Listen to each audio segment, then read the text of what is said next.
This whole mess started on a tiny island during a quick break in their long trip, and right at the crowded docks, a group of adventurers was already geared up and waiting. Out of nowhere, the leader Crot turns to Lime and drops a total bombshell. He's kicked out of the party, leaving Lime completely stunned and struggling to find any words. Lime couldn't wrap his head around it and just kept muttering Crot's name in total shock. Crot didn't care at all and coldly repeated his demand right to his. This squad was seriously powerful, featuring their leader Crot, Emily the sorceress, and a total beast of a warrior named Jack. Lime was totally shook and demanded to know what was going on, asking for more details since this was way too sudden. And he even reminded Crot that the whole team would lose his OP growth skill. He just turned away with a cold stare and brushed it off, saying it didn't even matter since they didn't need him anymore. Getting kicked out sent him straight to the country of Aiden, where literally everyone is born with a special power. And the realization that he was totally useless hit him like a ton of bricks. She finally figured out how skills work in this world, where you can get anything from handy powers like item search to insane combat buffs like super strength, plus weird stuff like luck or even bad skills that just make you super clumsy. His unique skill, good growth, is actually super rare.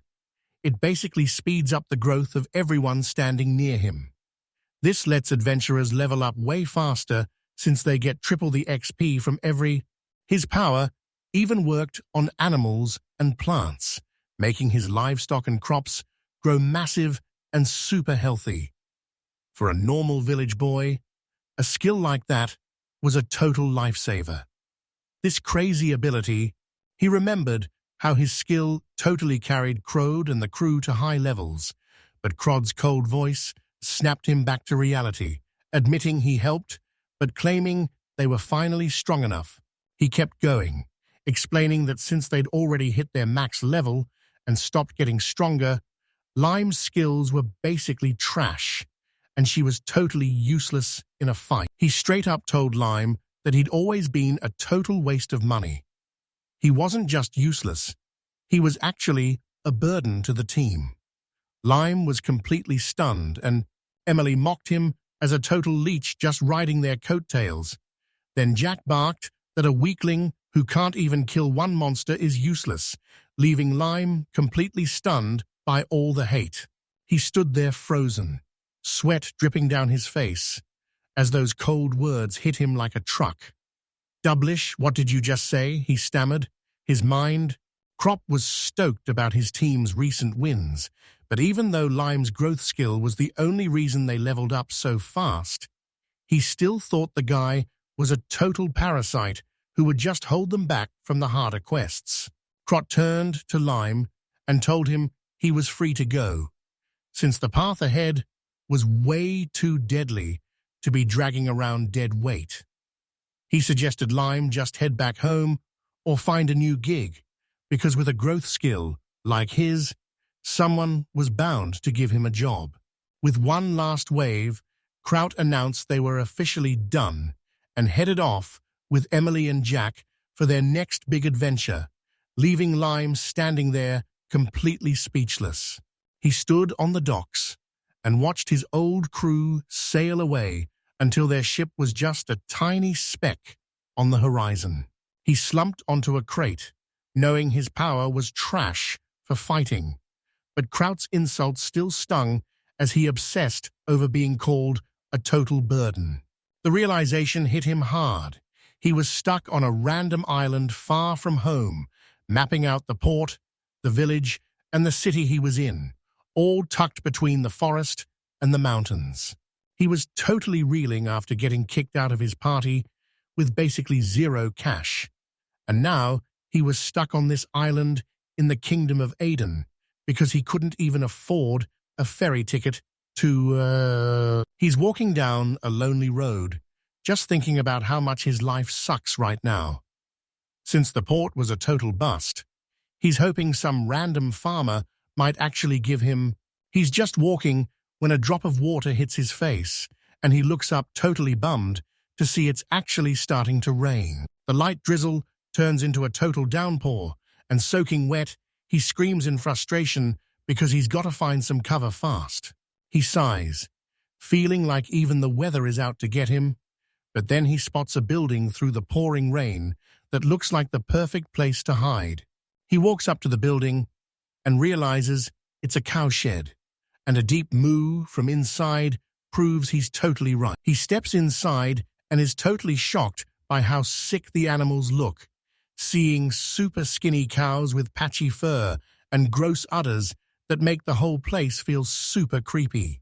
While he's trying to figure out where the owner went, two little cat kids suddenly jump out at him.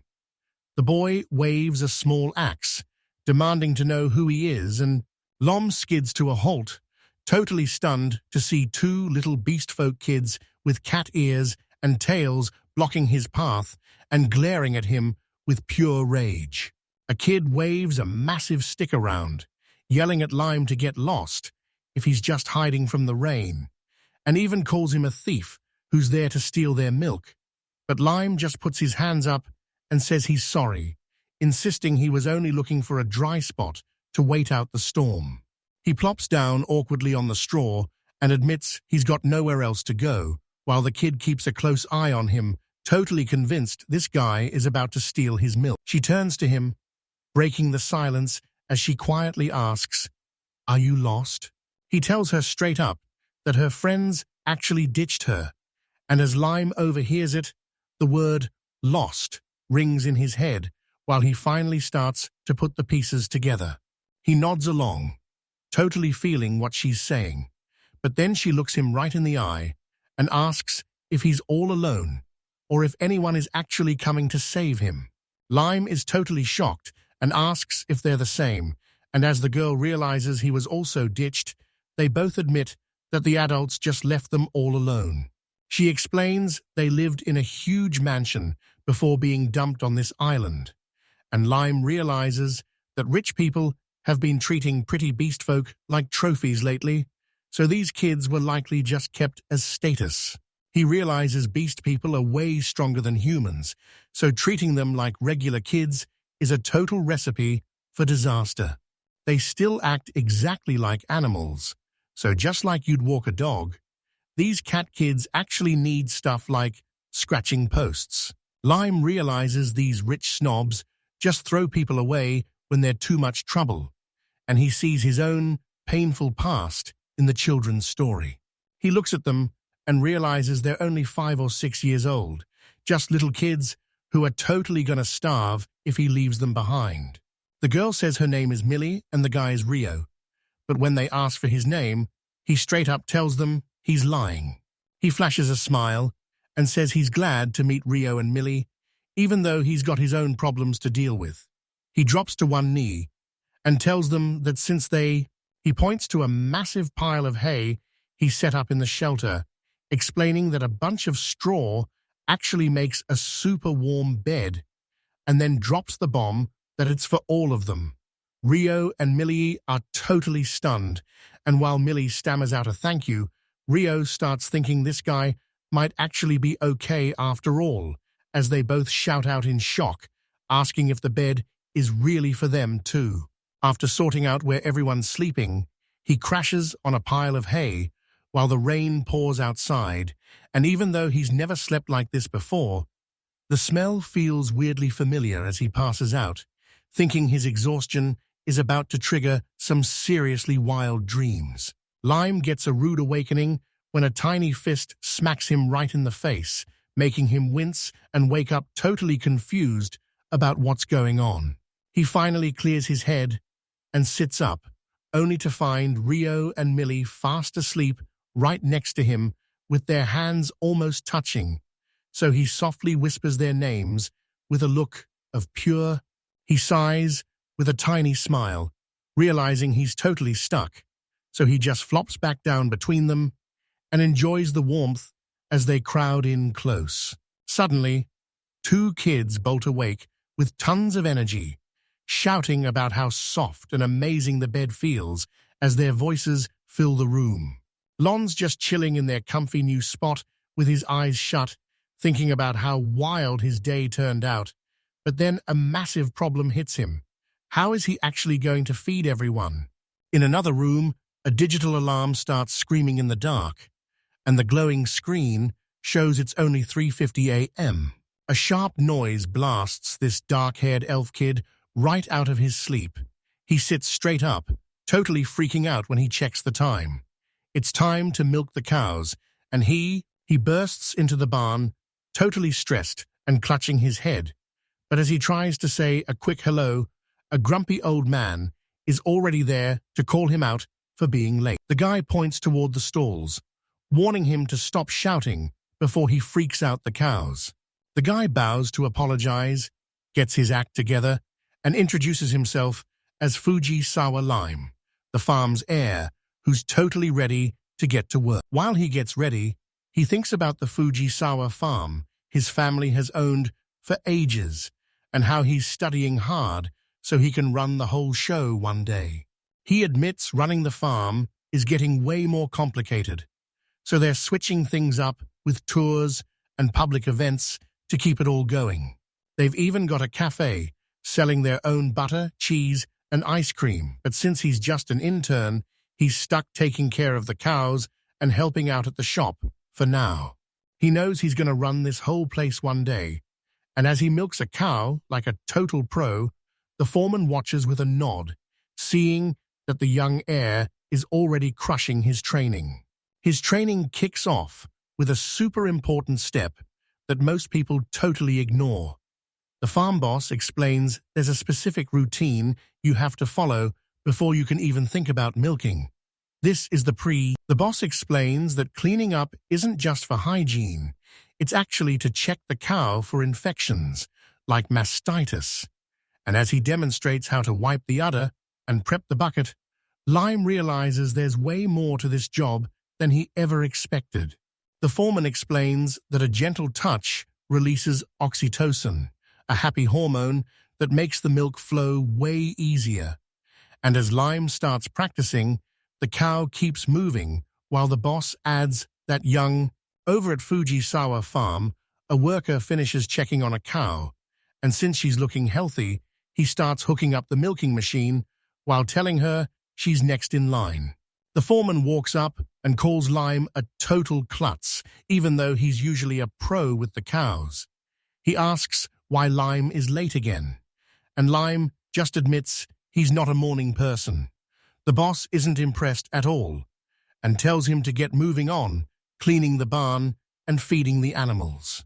This routine takes him back to his childhood, when his dad taught him that treating cows like princesses is the secret to getting the best milk.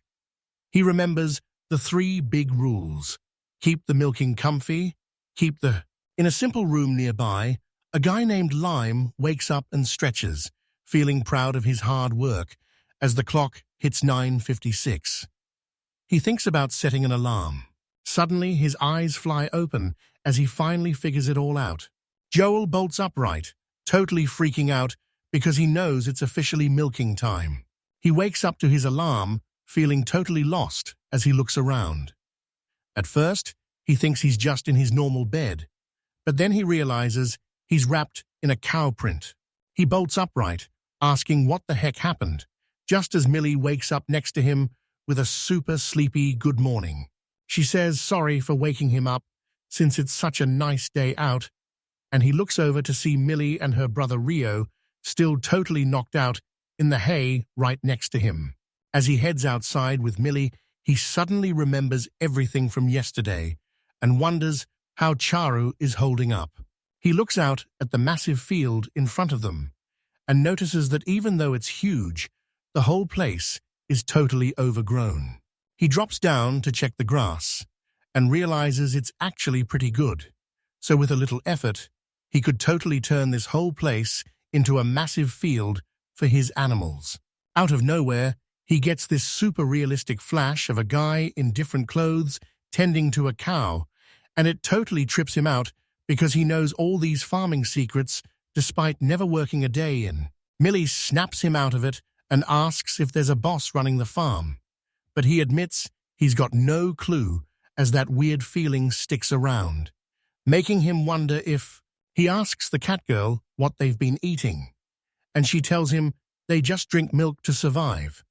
But then she gets totally serious and says they've been stuck there for a whole month. He plops down in the tall grass, figuring the place is totally deserted, while the little girl sits right next to him and starts messing with a blade of grass as he whispers that he finally gets it.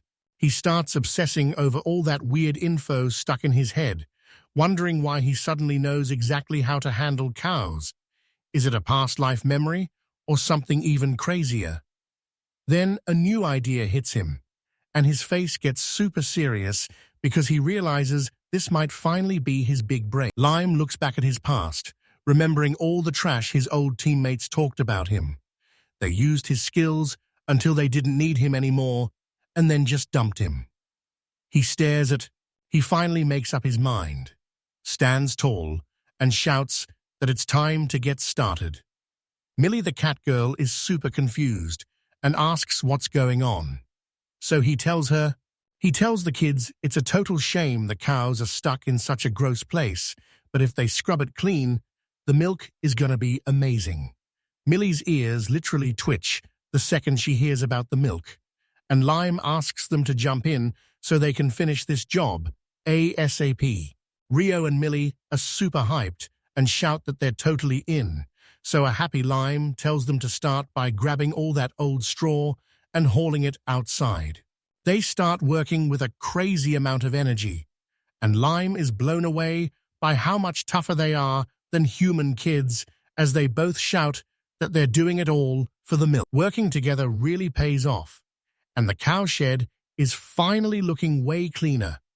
Lime gives them a huge thanks and says it's time to lay down some fresh straw, while the kids, they're all covered in dirt from the job, so the group stops at an old stone well where Lime puts his whole weight into the rusty pump handle, grunting as he's fighting with the rusty well handle, so the kids jump in to help him pull. He grunts that he can't do it by himself, and they all give it everything they owe. Their hard work finally pays off when water starts blasting out of the spout. The kids go absolutely wild, cheering as the cold water splashes all over them. He wipes the sweat off his face.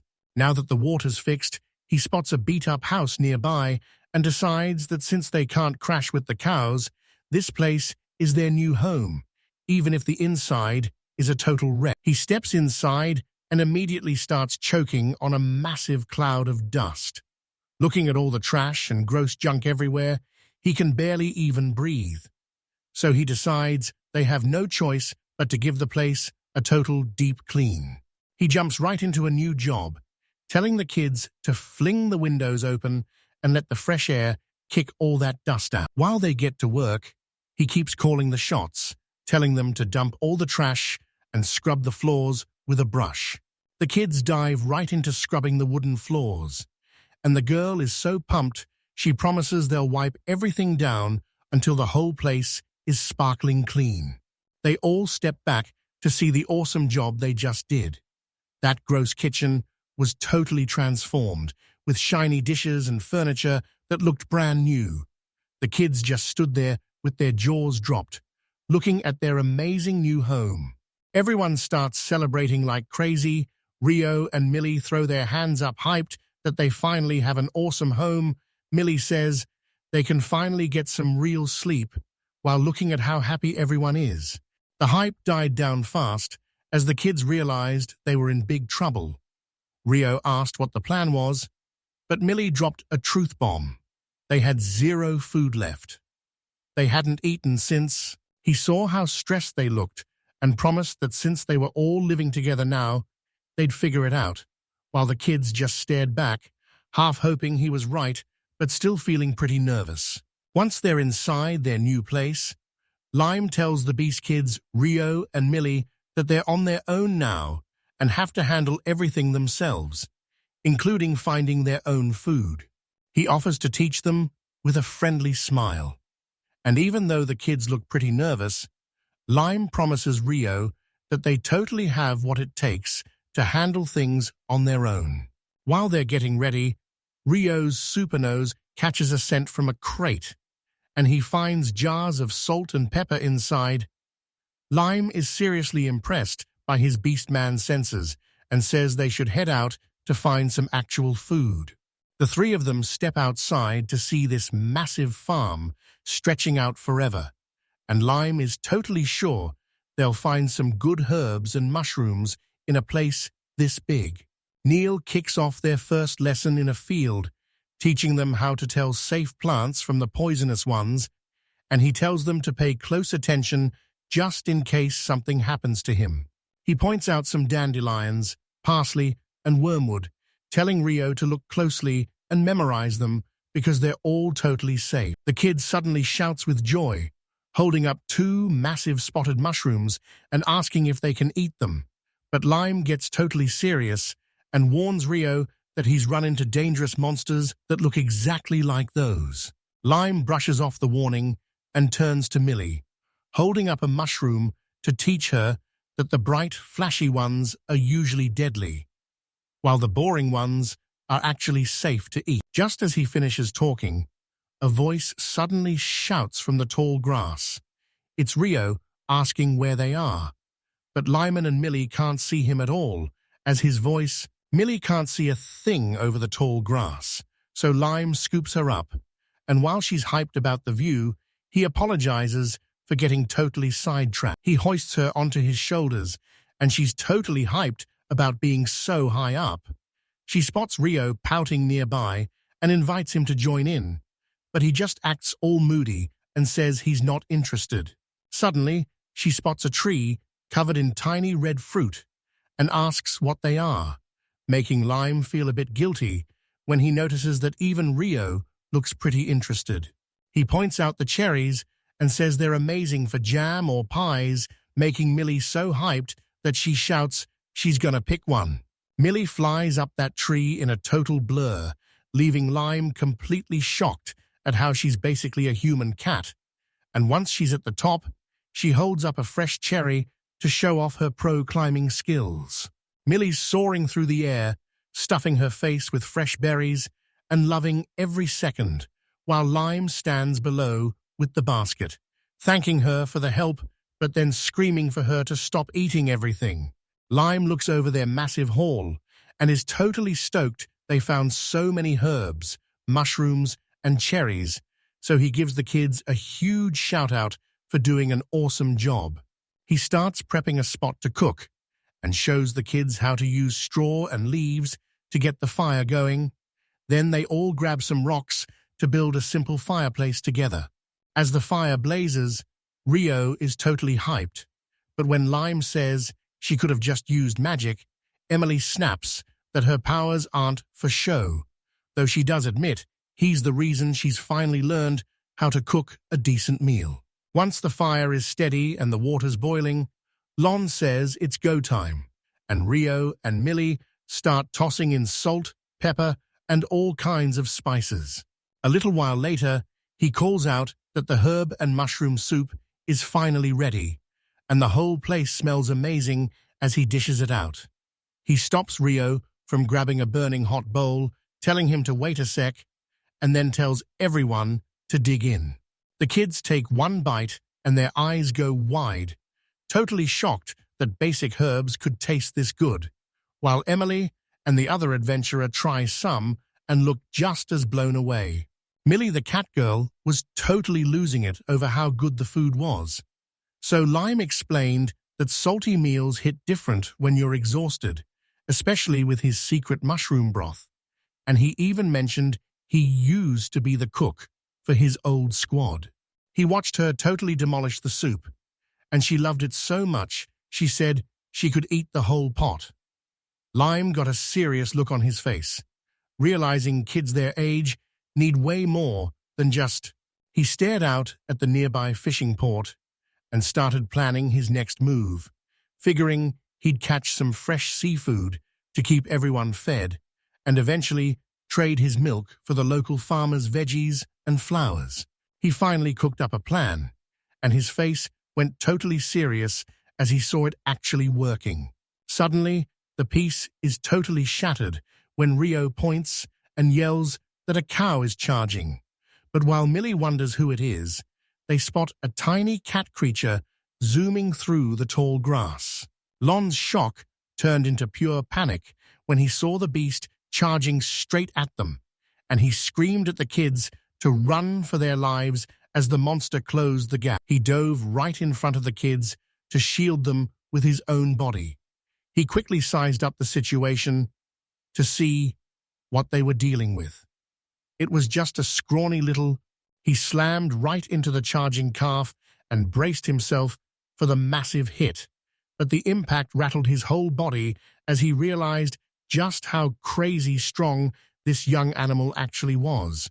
While Rio and Millie, Soul finally catches his breath while Lime gently pats the little calf, whispering in a soft voice that everything is going to be totally fine. He keeps soothing the animal, telling it to head back to the herd since it's safe. And as the calf starts eating, Rio and Millie show up behind him to check if he's doing okay. Rio suddenly tackles Lime with a massive hug and screams that he's the absolute best, while Millie watches with wide eyes and Karen just whispers his name to herself. Aaron watches, totally confused by the kid's behavior, while Rio buries his face in Lime's shirt and screams that they're finally safe because Lime is the strongest person he knows. Her face softens as it finally clicks that these kids have been through hell and are just desperate for some love. And seeing Rio's huge smile, she knows Millie felt the exact same way. Lime scoops Rio up and tosses him into the air, and the kid is totally hyped. Lime thinks it's a good start, but Rio just laughs and yells that he wants way more than that. The game keeps moving as Millie rolls on the ground laughing, shouting that she's going to shower them with all the love she's got. And while Karen realizes these kids are just starved, he scoops Millie up into the air with a massive grin as she giggles. And while Rio watches them happily, Lime realizes that even with trouble ahead, he's the one who really needs these kids in his life. 2 weeks fly by, and thanks to their hard work, the land finally looks like a real farm as Lime, Rio, and Millie swing their scythes to clear out the tall grass. While Lime is busy milking a cow, he's thinking about how great life is thanks to his skills and his buddies Rio and Millie, but his peace is shattered when Rio sprints over, screaming his name too. He turns around to see a guy at the farm gate who looks way too fancy for this place, and Lime just stares, wondering who this mysterious visitor could actually be. This random guy walks up super chill and asks if Lime is the one who fixed the farm, and while Lime says yes, he's low-key panicking that this dude might be the actual owner. The visitor is totally flawed and demands to know how long it took, but when Lime says it's only been 2 weeks, the guy loses it, asking if he's some kind of secret master or a total genius. The guy pulls himself together and apologizes for being so rude, but then he drops a total bombshell. His name is Satya Langrid, and he's the ruler of the entire island. Lime introduces Rio and Millie to Satya and apologizes for their behavior, but Satya is actually super chill about it and tells Lime not to worry because everything is totally fine. Also screams his head off. Lime is totally shook that this guy is actually a lord and starts grilling him, while Rio just stands there giving him a super suspicious look. Satya just waves it off, saying they're just kids who didn't mean any harm, and while Lime bows to apologize, Satya asks him to watch over Rio and Millie and grab them. He flashes a warm grin, thinking to himself that this lord is way younger than he first expected. Then he switches things up and asks Lime when he registered, which totally catches him off guard and leaves him confused. Satya lays it out straight. He needs to know exactly who's on his turf, so he's going to round up everyone's names and addresses to create an official list of every single person on the island. He holds up a small tube with the registration forms and asks Lime if he's staying for at least a few years, and Lime agrees while realizing that the simple stick in the man's hand is. He thinks back on his choice to live life his way on this island, and as memories of the food and fun times with Millie and Rio flash by, he realizes he's finally found a place where he truly belongs. He turns to Satya and asks if he can stay for good, and the Lord just smiles warmly while asking if he's actually serious. One line out. The input is one paragraph/line. Let's try to make it even more. YouTube narrator. Satya's totally cool with walking. He explains that the old farm boss died without anyone to take over, and since the villagers were too scared to touch it, the whole place was falling apart. Satya looks Lime right in the eye. Satya hands over a scroll, and while Lime looks totally lost asking what it is, Satya smirks to himself because his plan to act clueless is working out perfectly. Satya's all smiles as he explains these papers are just for taxes, revealing that every cent made on the island this year goes straight to the treasury, leaving Lime totally frozen in shock. Lime stares at the tax bill with a huge frown, and even though the math adds up, the price for a massive church like this is way too low, making him feel like something is totally sus. Super confused, he shoves the paper towards Satya Langrid and stammers, asking if the amount is actually right, but she just tells him not to worry because there's a perfectly good reason why it's so low. He confirms the math is totally legit, since the island is full of ghost towns, making this land the cheapest in the entire country by next year. So Satya just smiles and tells Lime to pay the. Satya heads out, so Millie runs up to Lime to ask about that mysterious lord, while Satya wonders how a noble even travels without a carriage. But Lime just tells the kids that he's basically the big boss who owns the entire island. The kids are totally blown away by the news. Millie asks if there's a big boss, while Rio thinks he's some kind of thug, but Lime steps in to say, Satya. Before he can even say a word, Millie switches topics and points at a massive cow, explaining that it always rubs against her and asking what's up with it, which makes Lime look over with. She kneels down to check the cow and sees it's totally full of milk, so he tells the kids she needs milking twice a day to stay healthy. And since the poor animal looks so, he tells the kids to stay cool since he's gonna learn the ropes, but he knows he can't do it all by himself, so he gets a serious look and tells them there. He kicks off the lesson by showing them the ropes, telling them to wipe everything down with a clean cloth first and then milk super gently, basically treating these cows like literal princesses. They actually pulled it off. The kids start cheering like crazy as their buckets overflow with fresh milk. He tells them that as long as they keep treating the cows this well, they'll. The kids are all smiles and promise to go even harder next time. Lime just grins, thinking about how awesome cows really are. To him, it's actually pretty simple. 3 days later, Lon finally finishes the registration forms and heads over to Satya Langrid's place to drop them off, standing before a massive mansion that proves just how rich the Lord really is. Satya Langrid gives a friendly shout from the balcony, and even though Lime feels like a total outsider in such a fancy place, Satya just welcomes him in and says they should grab some tea before getting to work. He's not sure about the tea, since he's got work at the farm, and Rio and Millie are holding down the fort, but he figures one quick cup won't hurt. Sitting at a fancy table on a garden patio, Satya Langrid poured some tea with a warm smile, saying the weather was perfect for a drink, while Lime quietly thanked him. Satya hooks Lime up with a massive spread of tea and sweets, telling him to just kick back and relax. He mentions he made everything himself and really wanted Rio and Millie to join in too. Lime looks at the fancy setup and realizes this is a legit tea ritual, so he can't just snatch a cup. He's got to keep it classy and follow the rules. He kicks back and admits he actually loves doing things solo, especially since having a massive crew of servants back in the capital always made him feel totally out of place. He explains that nobles are stuck following strict rules from the second they're born and get homeschooled because of it, but Lam realizes Satya isn't acting like a fancy aristocrat at all. He flashes back to his childhood, which was basically a total nightmare, filled with insane rules and traditions where he was constantly being watched, scolded, and totally suffocated by the pressure. He tells Lime that because of this, he's always had to watch his mouth and act perfectly, no matter what's going on.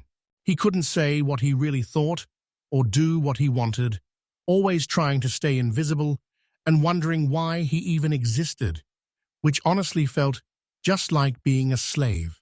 He finishes with a tiny smile, saying that the second he figured it out, his whole life felt totally pointless, while Lime just stays quiet and really thinks about it. He explained that on this island, your past doesn't mean a thing because only your actions count. And while he just wanted to be free, Satya revealed to a curious Lime that this was the exact moment he actually became the lord of the entire island. He remembered why he ditched his old life for this place, realizing the old-school vibes and amazing food were exactly what he needed to escape the city's annoying rules and finally find some peace. While pouring a cup of tea, he realized moving to this island was the best move he could have made, and Lime totally agreed it was a solid plan. Satya grabs a snack and talks about how chill life is on the island, even with one small catch. He figures Lime is a total foodie and loves that the cheap land keeps taxes low, making this place a massive win. As Lime sips his tea, he just thinks about how he's always loved a bit of peace and quiet. Satya puts his papers away and apologizes for yapping about himself, telling Lime it's finally his turn to talk. This totally catches Lime off guard, and he realizes Satya. He leaned in and mentioned he'd been checking some files, then asked Lime if he'd traveled a ton back when he was in that adventurer squad.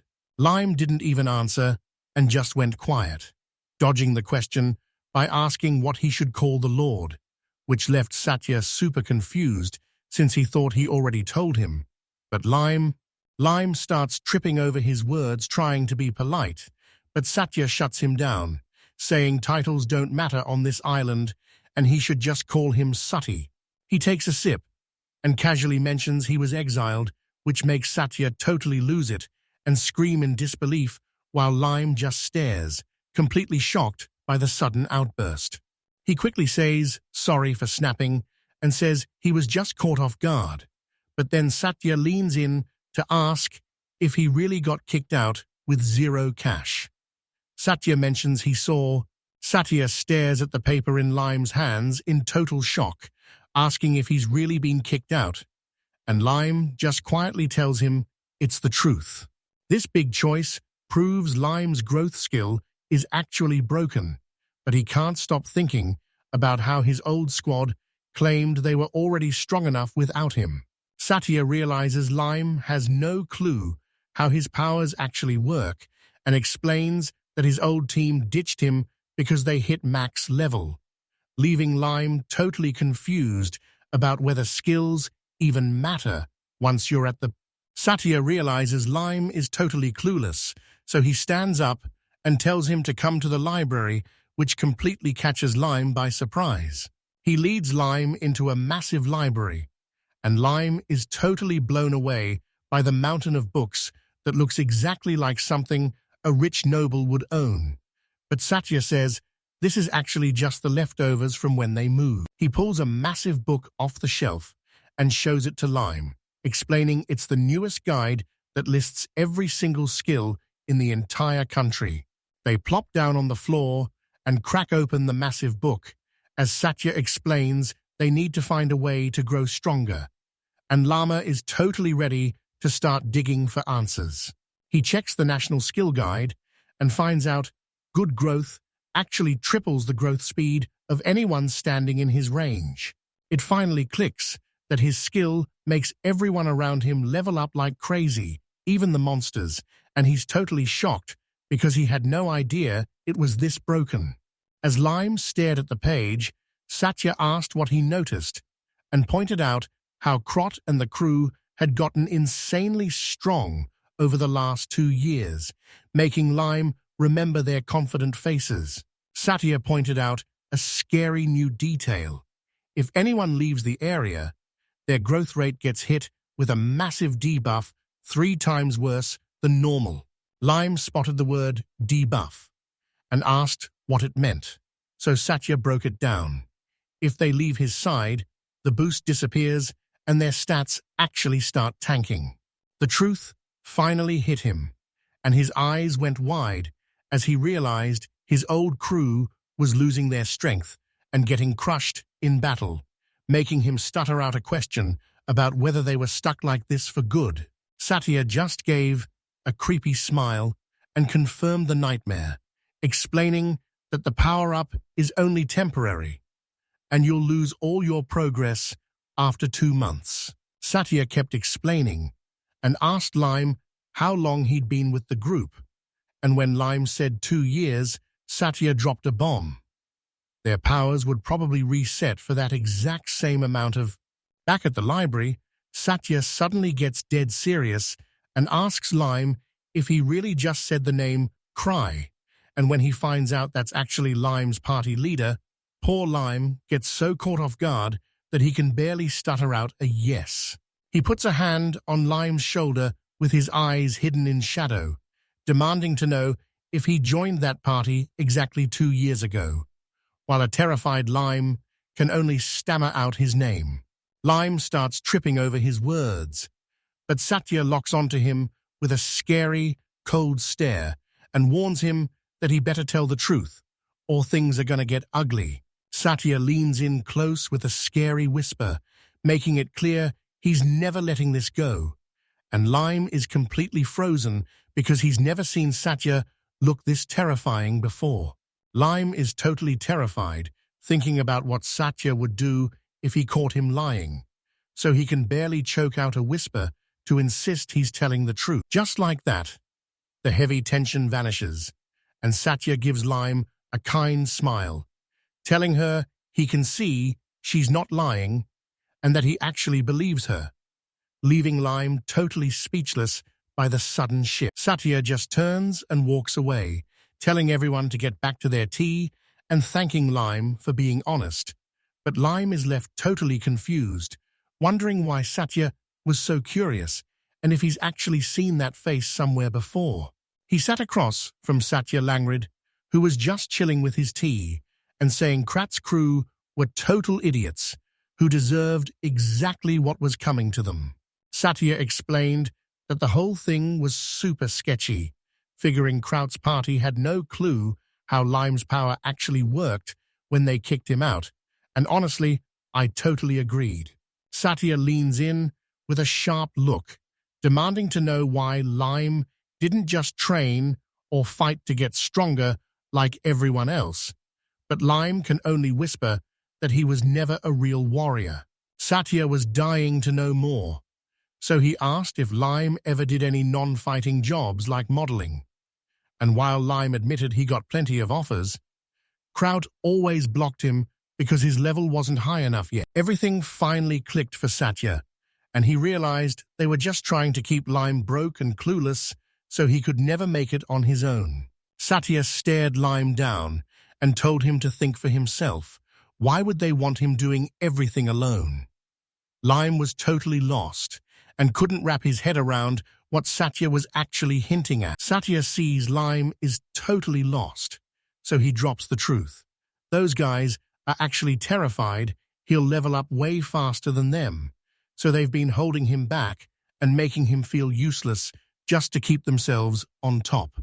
The truth hit him like a ton of bricks, and Lime's face twisted in pure rage as he slammed the table so hard the teacups started rattling. Damn it, you guys! Lime leans over the table, totally losing his cool and asking how he's supposed to stay calm. But Satya just sits there acting chill, telling him that getting kicked out of his old team was actually a huge win. That totally catches him off guard and kills his anger, especially when Satya looks him in the eye and says he actually needs him and would never just kick him out, leaving Lime so touched he can only whisper a quiet thank you. Satya pours some tea and mentions that things are getting pretty serious because of something from 3 years ago that has zero to do with Lime. Then he totally switches it up and asks if they know Crot. He thinks the question is actually pretty cool and says, yeah, but Satya shuts it down fast, saying they shouldn't touch that drama from 3 years ago, making Lime realize he only joined the group 2 years ago, a whole year after whatever went down. Satya gets back to business and tells Lime to start making a list of everything they need, especially resources and clothes for the kids. Lime's brain is basically melting from all the info, but Satya says it's better to learn it now so they don't look rude later, while also promising he's staying out of the other drama and praying he never sees Crot's face again. Lime gets super curious and asks if he's actually helping them, so Satya explains that the family wants to rebuild their home to make room for a brand new grandkid. Satya Langrid told him to just speak up and promised to grant any fair request, explaining that while he didn't want to be too bossy, the whole plan's success really came down.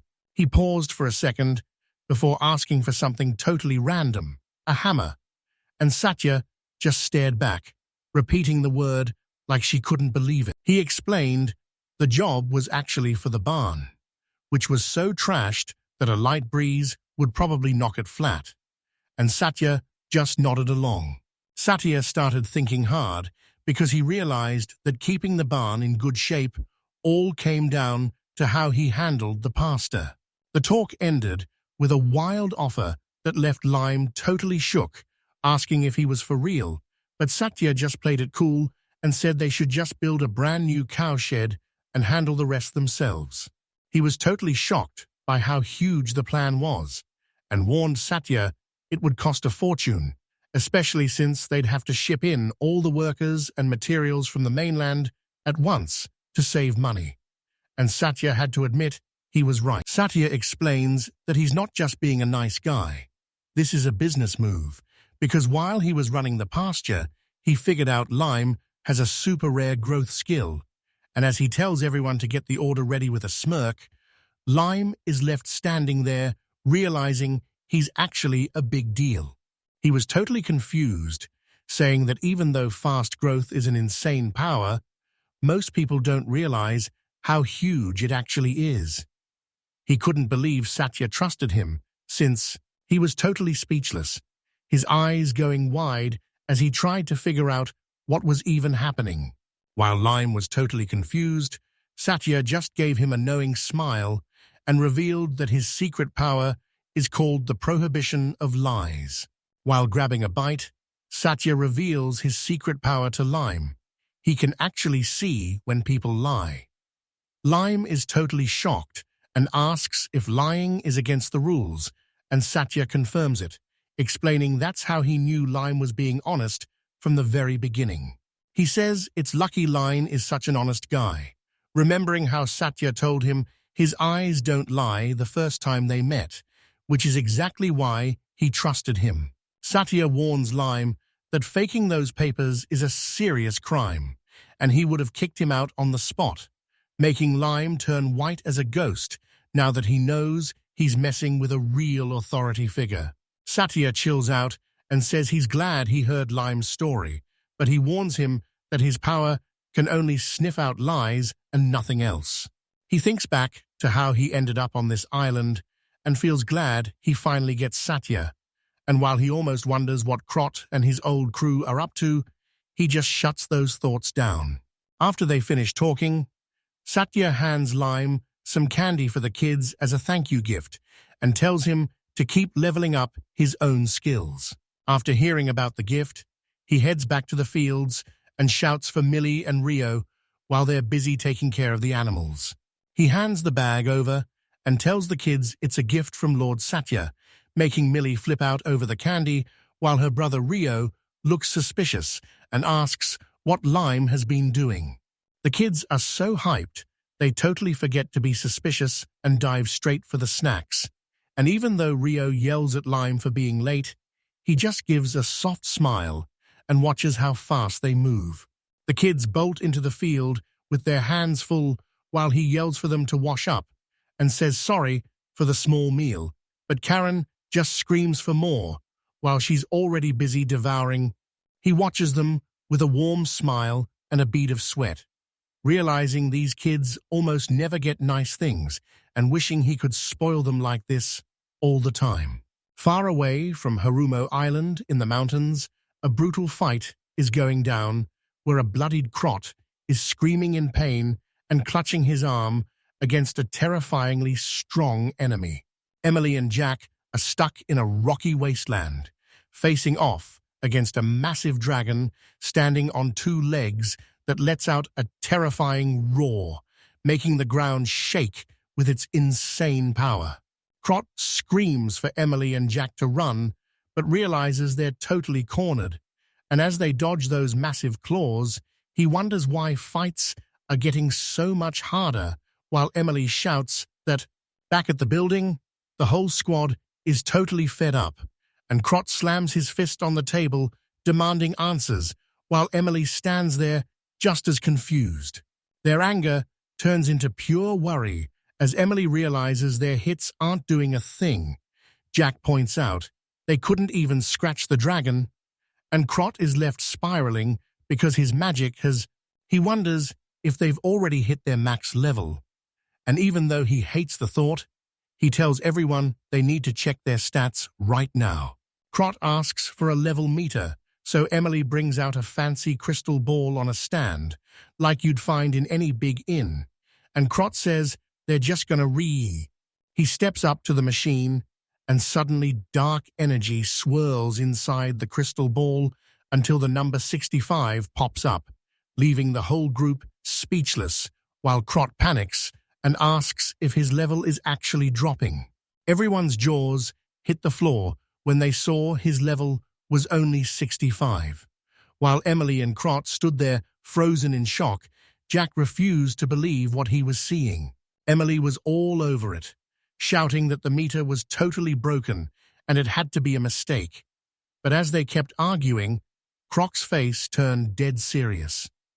He realized deep down, his mind starts racing as he remembers being level 100 before kicking Lime out.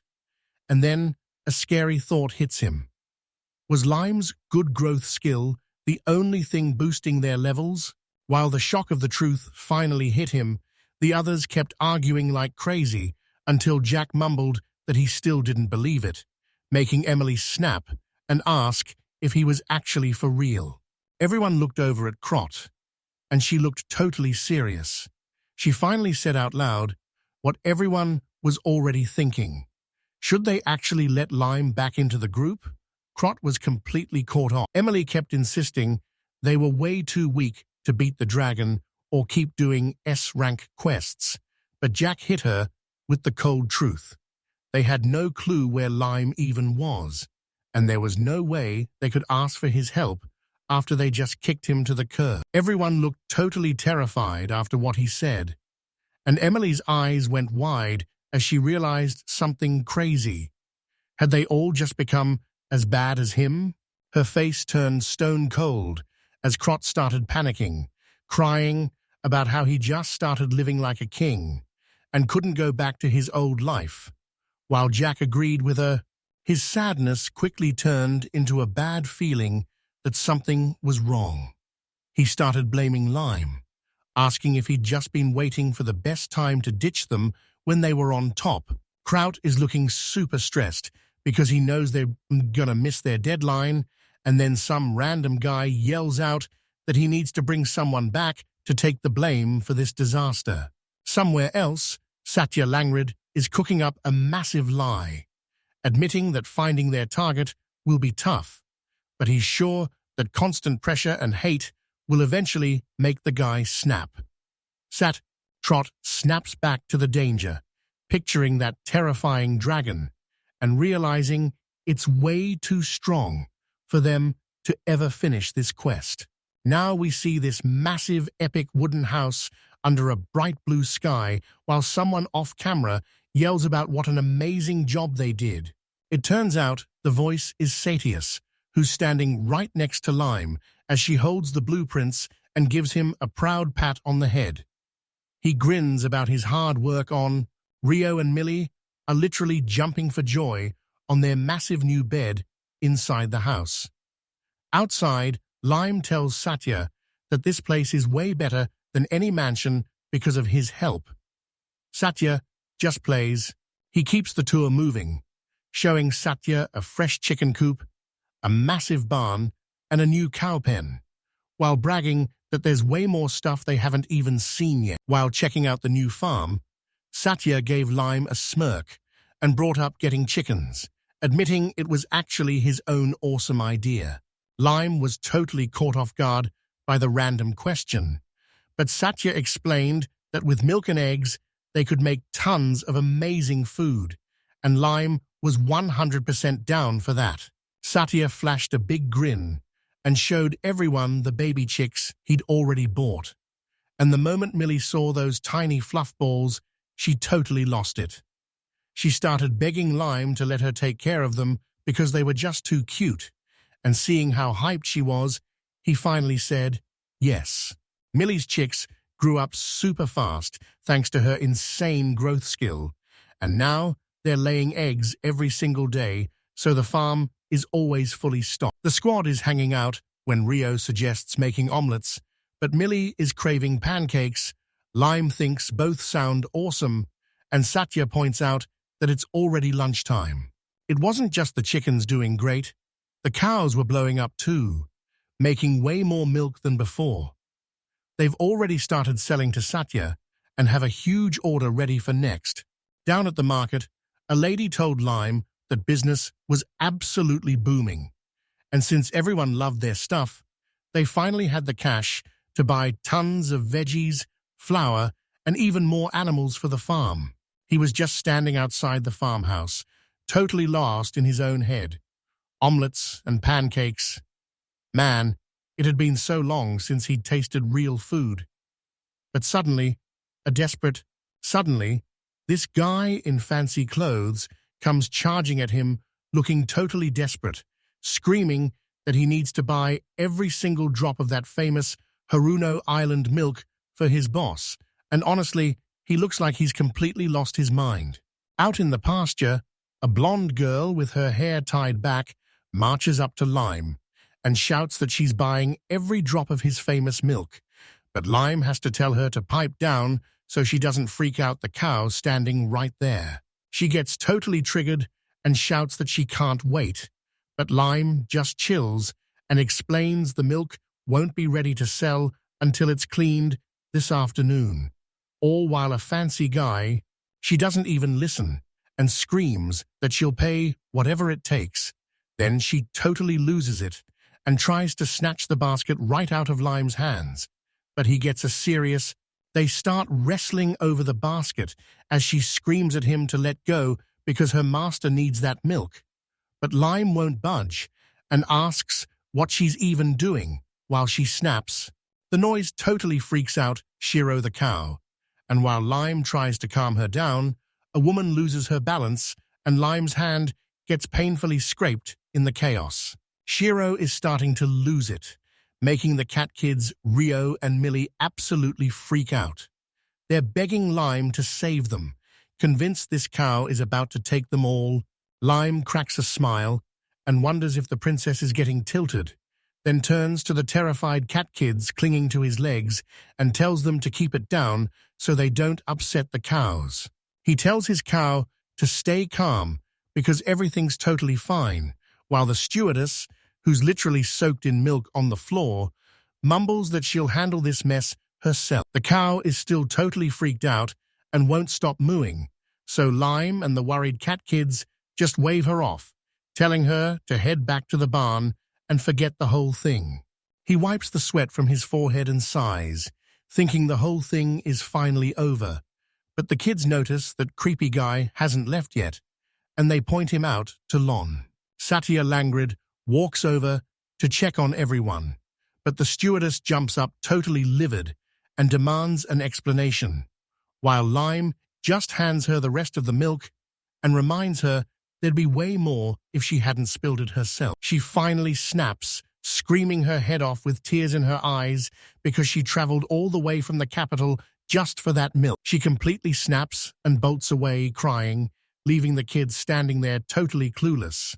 One asks what her problem is, and the other wants to chase her. But Lime just watches her leave, since Lime drops down to check on Rio and Millie, super relieved they're safe, but he warns them that he couldn't have stopped that cow if it really lost its mind. So a week later, Lon drops off 2 massive jugs of milk at Satya Langridge's place, and while Satya is super thankful, he's totally shocked by how much there is. Lime confirms they've got way more milk than usual, but even with everyone on the island buying some, they just can't drink it all. He's worried they're making way too much food, and it's all gonna rot.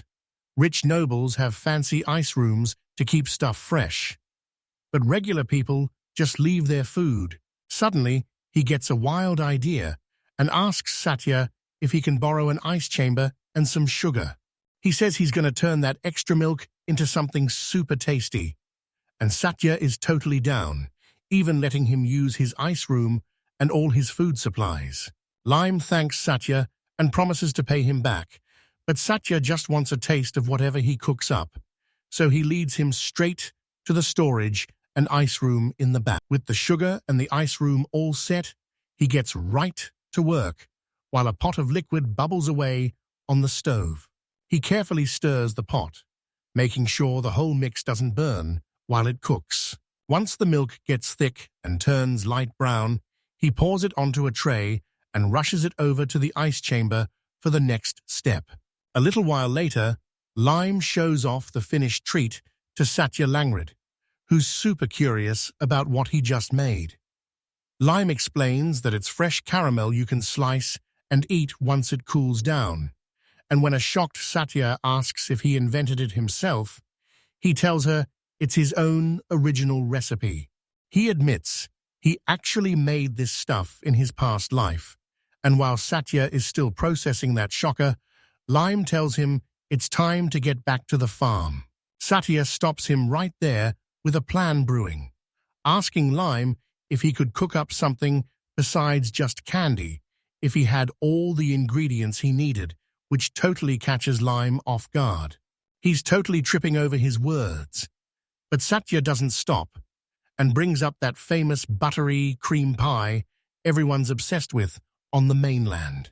He asks Lime if he knows it, and you can see the memory of that tasty pie hit him instantly.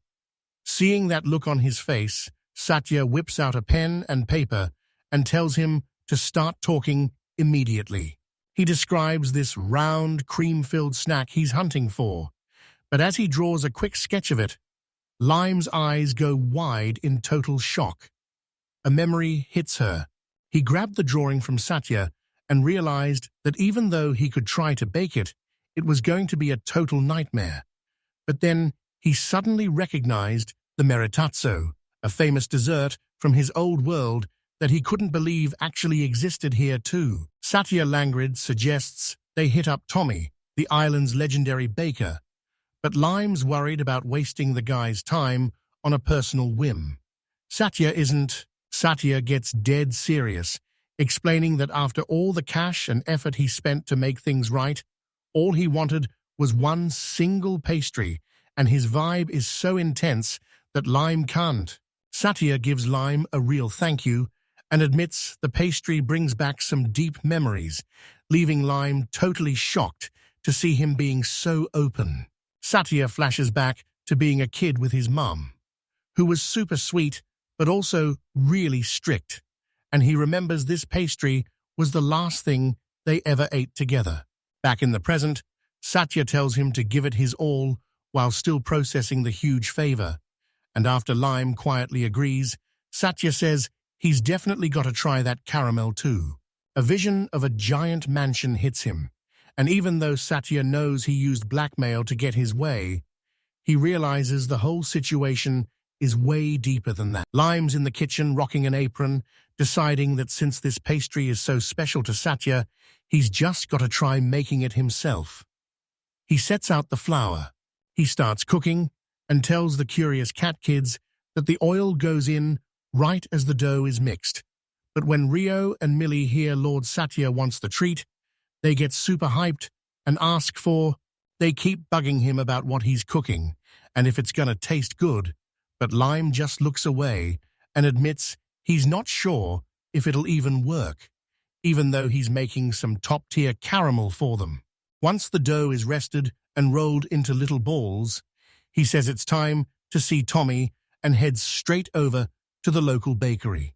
He hits up the bakery and asks Tommy to help with the bread since his lord ordered it. And Tommy's totally down to help, so while the bread is in the oven, Lime heads. Tommy shows off the fresh rolls, and as Lime looks at the cream they worked so hard on, he starts wishing he had one of those automatic whisks from his memories to do all the work. He's on the home stretch, slicing the bread and stuffing it with cream and sugar. And even though his arms are totally burning, he keeps whisking like crazy until that sugar is completely melted in.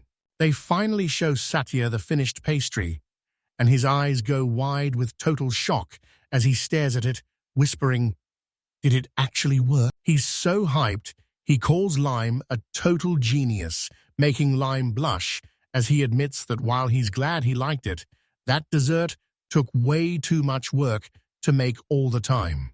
Satya looks back at the pastry and thanks Lime for all the hard work before asking if he can finally take a bite, which Lime is totally down for. He takes a bite with a soft smile, whispering that it tastes just like a memory, and Lime watches him, finally starting to get why he's so emotional. In a super chill garden, Lime and Satya Langrid are hanging out at a small table with a fancy dessert between them, and Satya's just about to dig in. Satya stares at the treat and explains it's the last thing he ever ate with his mum, calling it a total taste of memory, while Lime watches him nervously with a bead of sweat on his face. It turns out this treat actually has a name, and it's called a meritazzo. He's totally stunned by the secret, but then Satya takes a bite, closes his eyes in pure joy, and thanks Lime because the food is absolutely incredible. Lom gets all flustered and tries to play it cool, but Satya won't back down, swearing this version is even better than the one from his memories. That taste sends Satya's mind back to his mom's final days, when he asked a chef to make her favorite dessert with extra light cream so it wouldn't be too. Back in the present, Satya looks pretty down as he finishes his story, revealing that his mom passed away only a week after that meal, and while he still wonders if he made the right choice, he gives a warm smile and asks Lime for one more treat to leave at his mom's portrait. And as Lime says yes, he thinks about how even though things were rough, he's just glad he could make Satya happy. To change the vibe, he offers Satya a plate of fresh caramels, snapping him back to reality as he apologizes for being totally lost in his own head. He looks super curious while checking out the treat, and after thinking it over, he finally decides to grab a piece and give it a shot. The moment that caramel melts on his tongue, his eyes pop because it tastes incredible, and he's shocked that something so solid can just vanish like that, while Lime grins, admitting he's never felt a texture quite like it before. He gets super hyped and says this caramel is fire enough to sell with tea, and suddenly you can see a massive business idea sparking in his eyes. He flips the switch to business mode and tells Lime to hold on while he crunches the numbers, leaving her totally confused until he explains that all that sugar makes this treat way too expensive for the locals to afford. Satya breaks down the math, reminding Lime that sugar is basically liquid gold and the cold storage costs a fortune. So if they want to make real bank, they have to charge the fancy nobles a premium price, and Lime totally agrees. He sat at the table, staring down a plate of caramels, thinking hard.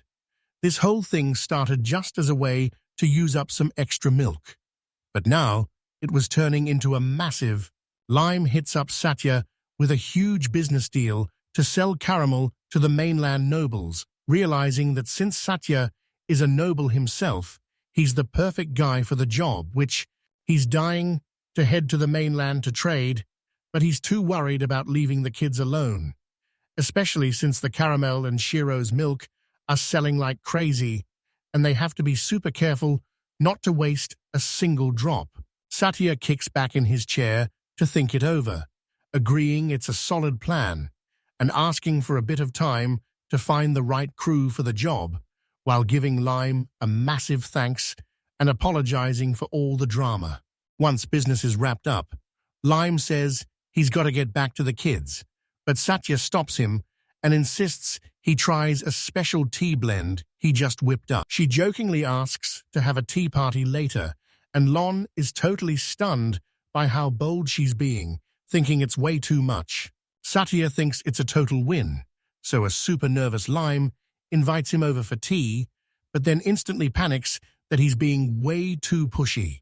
Lime is totally stunned when Satya, hyped up, says he's staying the night to watch the work, even promising to bring snacks for the kids, while Lime just sits there speechless as Satya casually pours another cup of tea.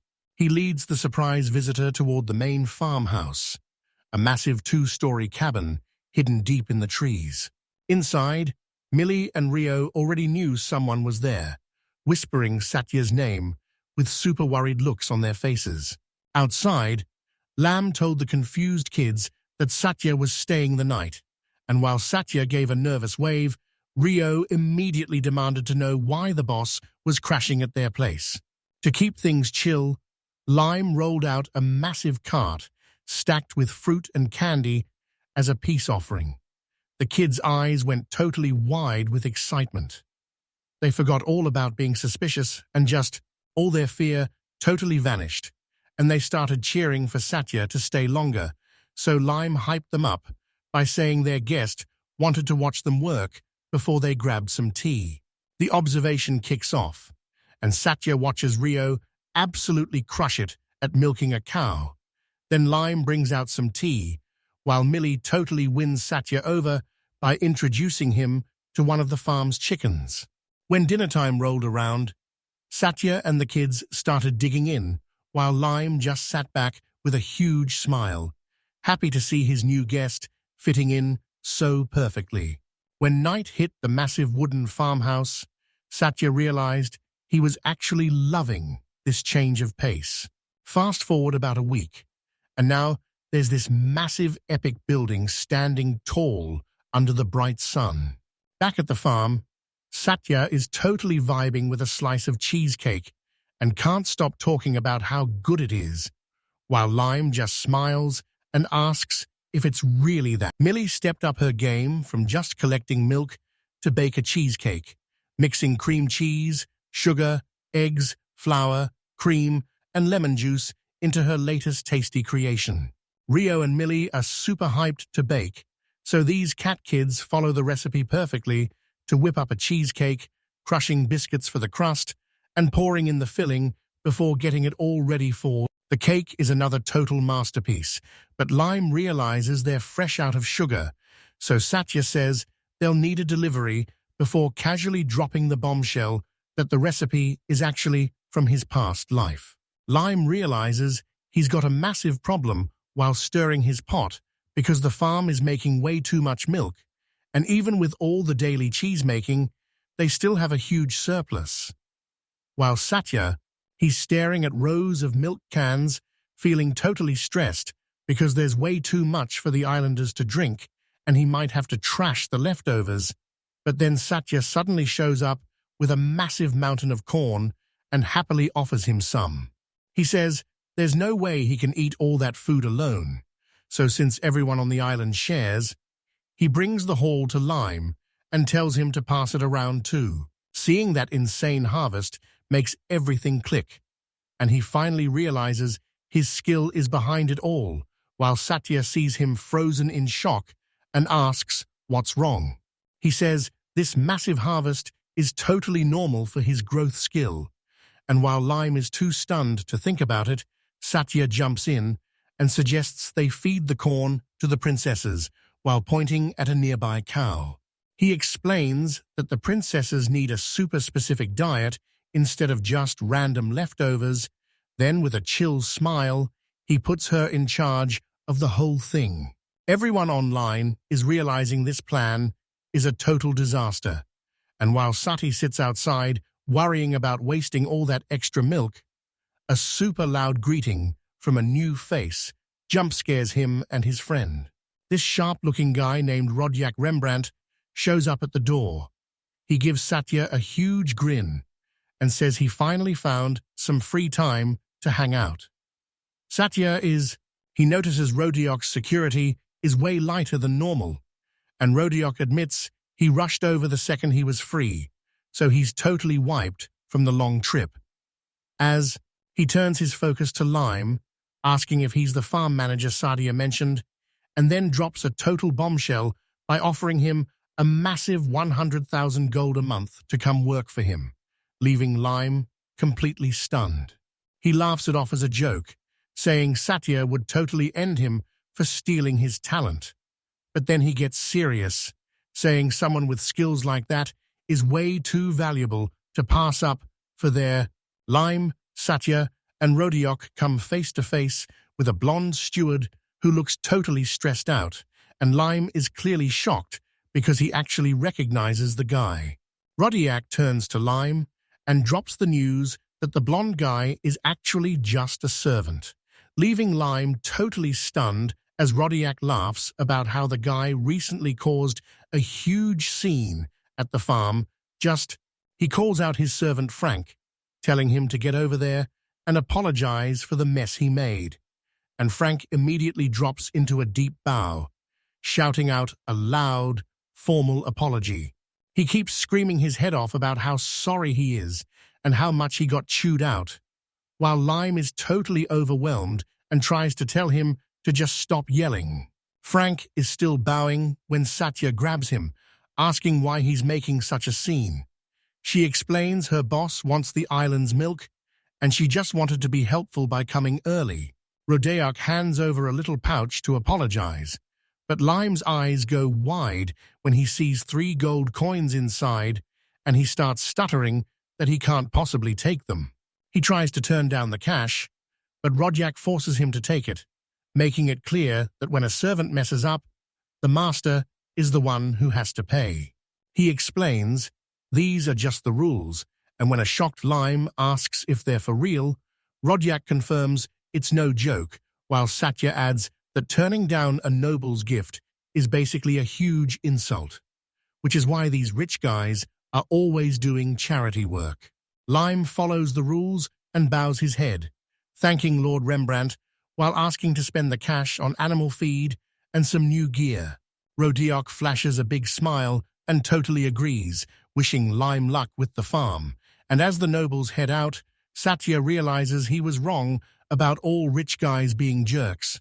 As they head out, he tells Satya that the dessert Lime made is seriously delicious, and he's got to try some, especially since he's brewing up some amazing milk tea right now. Rodyak asks Lime to stay for some tea, but when Lime isn't sure, Rodyak says it's a real shame because tea is way better with him there. Though Lime knows as Satya and Rodyak got ready to head out, Satya thanked Lime and said goodbye, leaving Lime to realize that keeping his secrets actually made everything feel a lot more chill. Right as they hit the gate, Rodyak turns back to ask if Lime is staying the night, and without even looking around, Lime tells him he's sticking around for a few days.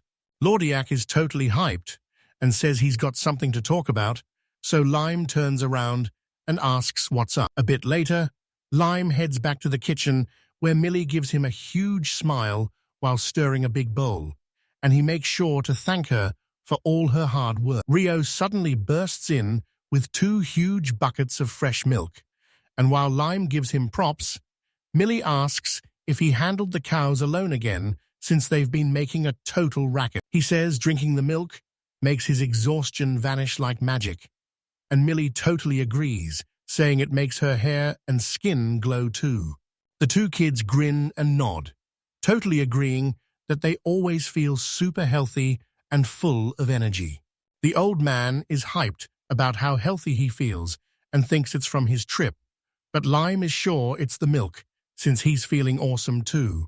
He's not the only one feeling this way, though. The other villagers start jumping in with their own stories too. One lady says her skin feels brand new, and a mum claims her baby is.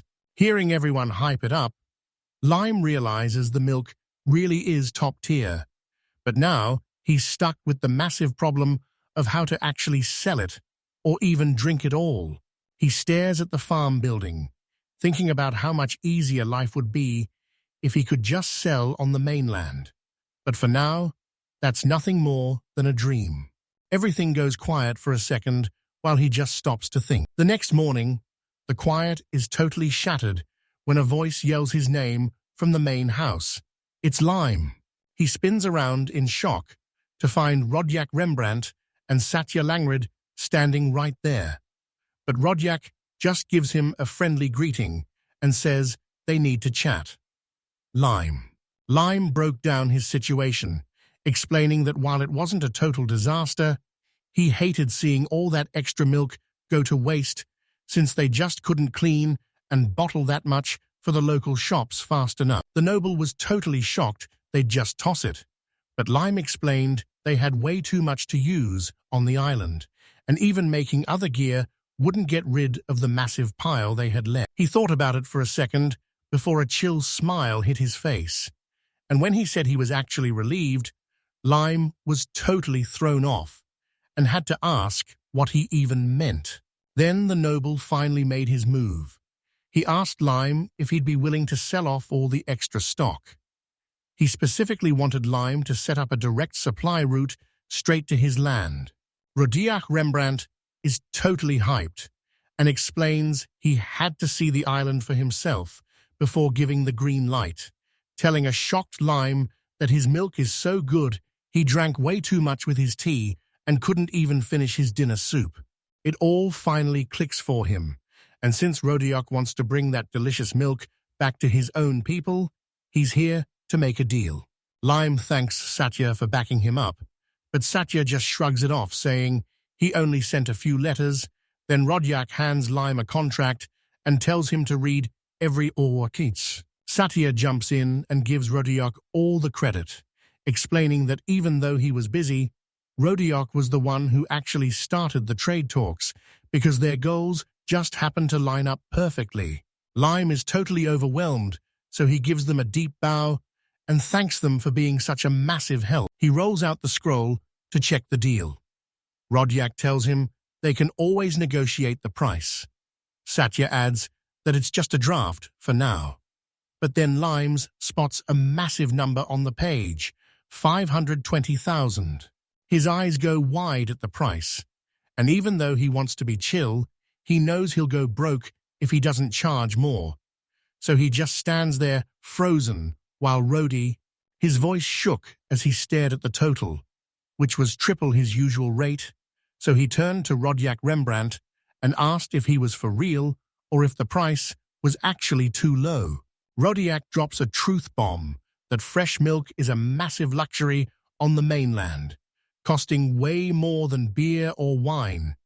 And when he asks Lime if he's just totally clueless about the price, the young farmer is left completely stunned.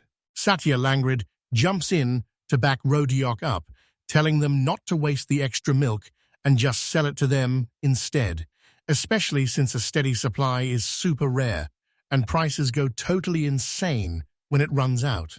He looked Lime right in the eye and told him the price wasn't weird at all, since Lime's original offer was actually way too low. He kept the money talk going, explaining that while Lime's price worked for the island, selling it that cheap on the mainland would totally wreck the market and crush other dairy farms, so they had to stick to the price he set. Once the explanation was over, Satya handed Lime a quill to sign the deal. And after a quick pause, Lime looked up with total determination and accepted. Lime grabs the pen, while Satya whispers that he should just agree, since the Rembrandt family is filthy rich, and as Lime nods, Rodyak watches them and remembers when he first landed and Lime stares at the contract, thinking about how far he's really come, while Satya stands there with a big smile as they finally close the deal. He realizes he's been on a total lucky streak since arriving, all thanks to the awesome people he's met on the island. So with the kids watching, he picks his milk delivery crew and officially seals the deal. Once the deal is signed, the steward with glasses looks totally stressed out. But Rodyak is acting like a total boss. He points his thumb at Lime and tells everyone he's putting him in charge, leaving Lime completely shocked and stuttering for words. Things at the farm were feeling super sketchy, and it turns out everyone was right to be worried because it all started a month ago when Frank got hired to haul the milk. This guy was a total train wreck. He kept getting in the way, screaming his head off, and even spilled the super important milk while failing at every single one of his jobs. Lime just stared at. The kids were totally fed up with Lime, so Rio started complaining about how loud he was while Millie agreed, and they both demanded to know how much longer they had to deal with him. While that's going on, Rodyak fills Satya in, admitting that even though Lord Roderick picked Frank for the job, those two kids are actually way better at it. He tried to keep the kids calm, telling them to just hang on a bit longer since things would get way better once Frank finally got used to the job. Looking totally wiped out, he changed the subject and told the kids to go milk the cows while he handled the chickens, leaving them looking super bummed as they headed off to work. Lime was actually totally drained, and as he remembered all that brutal work, he started thinking it was finally time to go talk to Satya. Suddenly, a loud scream cuts through the air as Frank, the new steward, starts totally freaking out about a giant bug in the field. And even though Lon tries to get him to chill, Frank just keeps shrieking for help while pointing wildly at the crops. He followed the screams and heard a creepy rustling coming from the field, and with Rio and Millie by his side, he wondered what could have possibly freaked the stewards out this badly. He went to check it out, shoving the giant veggie leaves out of his way. Right there, he spotted what was making all that noise. A massive armored beetle just chilling and snacking on one line out. The input provided is one block of text. I will provide one block of text. Let's make it punchier. A jolt of... He was totally frozen and couldn't decide what to do. But then Rio suddenly shows up with a basket of food, asking what all the noise is about. Realizing the farm animals, out of nowhere, Rio just strolls right past him toward the massive beast. And even though Lime screams for him to stay back, the kid just looks back totally confused and asks why, wondering if Lime can't see the bug, since he isn't scared of its giant size at all. Rio the cat boy is totally geeking out over how cool this giant beetle looks. His eyes are sparkling as he asks what it even is, while the bug lets out a deep growl and Lime just stands there speechless. He walks right up with zero fear, offering a bucket of milk to see if it's hungry, while Lime is totally lost, and Millie peeks out from behind. The beetle makes these clicking sounds that sound just like Cuba. So Rio asks if that's its name, and after the bug clicks back to say yes, it grabs the bucket with... As the creature drinks, Lime is totally confused because it's acting so calm, making him wonder if this thing is even a monster, while Rio just casually pets its shell and tells it how awesome it looks. Rio gets a brilliant idea and asks the massive bug to team up, so the beetle, now named Cuba, lets out a hyped-up cry that sounds like a total yes. The kids beg Lime to let them keep Cuba, and Rio promises he'll be the one to look after it. To show how useful the beetle is, Rio points at a pile of, while they're totally hyped up over the beetle's power, Satya Langrid suddenly appears to warn them about a monster in the woods, but he quickly explains it's just a... He admits the beast is actually super chill, but it's way too massive to keep, leaving Lime totally shocked that anyone would even think about keeping a monster that big. Rio's standing nearby, looking totally stressed out. He's thinking about all the ways this could go wrong. Like, what if those beetles just snap and start attacking? That would totally freak out. Lime looks down and squeezes his fist, finally giving in as he whispers Rio's name and admits that he's totally right. Right before they make the call, Rio sprints to the beetle and starts yelling that it actually listens to him, looking at Lime with total desperation and asking why they'd ever want to kick it out. He gets right in Lime's face and gets super real, reminding him that he was kicked out once too, and asking if he really wants to do that same thing to the beetle. Lime is totally shook and starts panicking about what happens next, because if they chase the beetle away, it'll just go hunt for food at other farms. But while he's stressing out, Rio snaps him out of his head, warning that if the beetle goes, he's gone too. So Lime realizes they're in the same boat and decides to keep the creature, feed it. He was totally locked in and knew exactly what he had to do. Walking next to Satya Langrid, the noble pointed out how messy this whole situation was, looking both hyped and super worried about how things were turning out. Rio begs Satya not to go, but Satya says he's sorry. The island needs him and he's got no choice. Luckily, Rio's day gets way better when Rio slaps a high five against Cuba's massive leg, yells "Beetles," and declares that they're officially going to be an unstoppable team. Lime watches everything go down and realizes Rio is a totally different person now. So he figures he just has to deal with this weirdo on the farm while Millie peeks out from behind.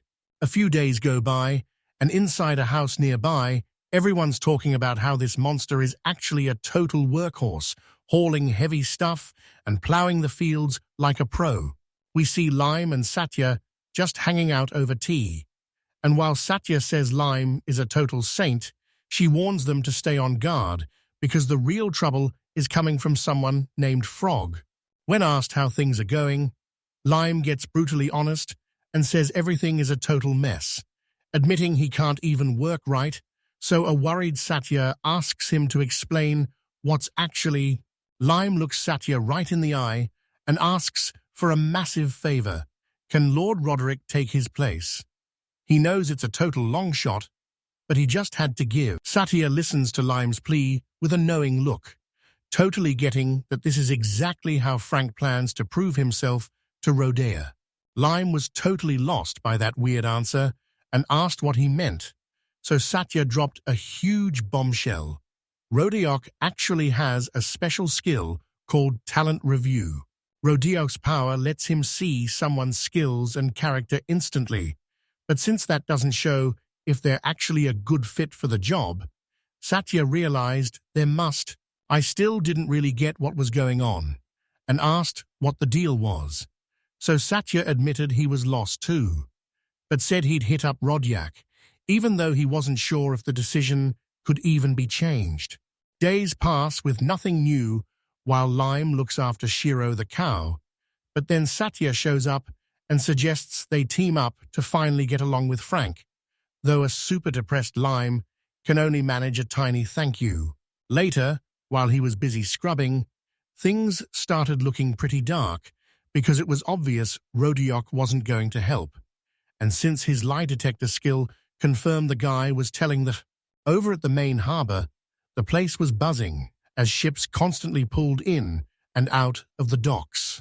Down at the island port, Frank the steward walks along the wooden docks and stops to ask a guy in armor if he knows where the farm is. That armored guy is Crot, and he's rolling with his friends Emily and Jack. Crot thanks the steward for being such a big help, and Frank is totally stoked because he actually works at... Lime looks up in total shock to see his old adventuring crew standing right in front of him. Satya Langrid gives him a cold greeting, mocking how he's a farmer now.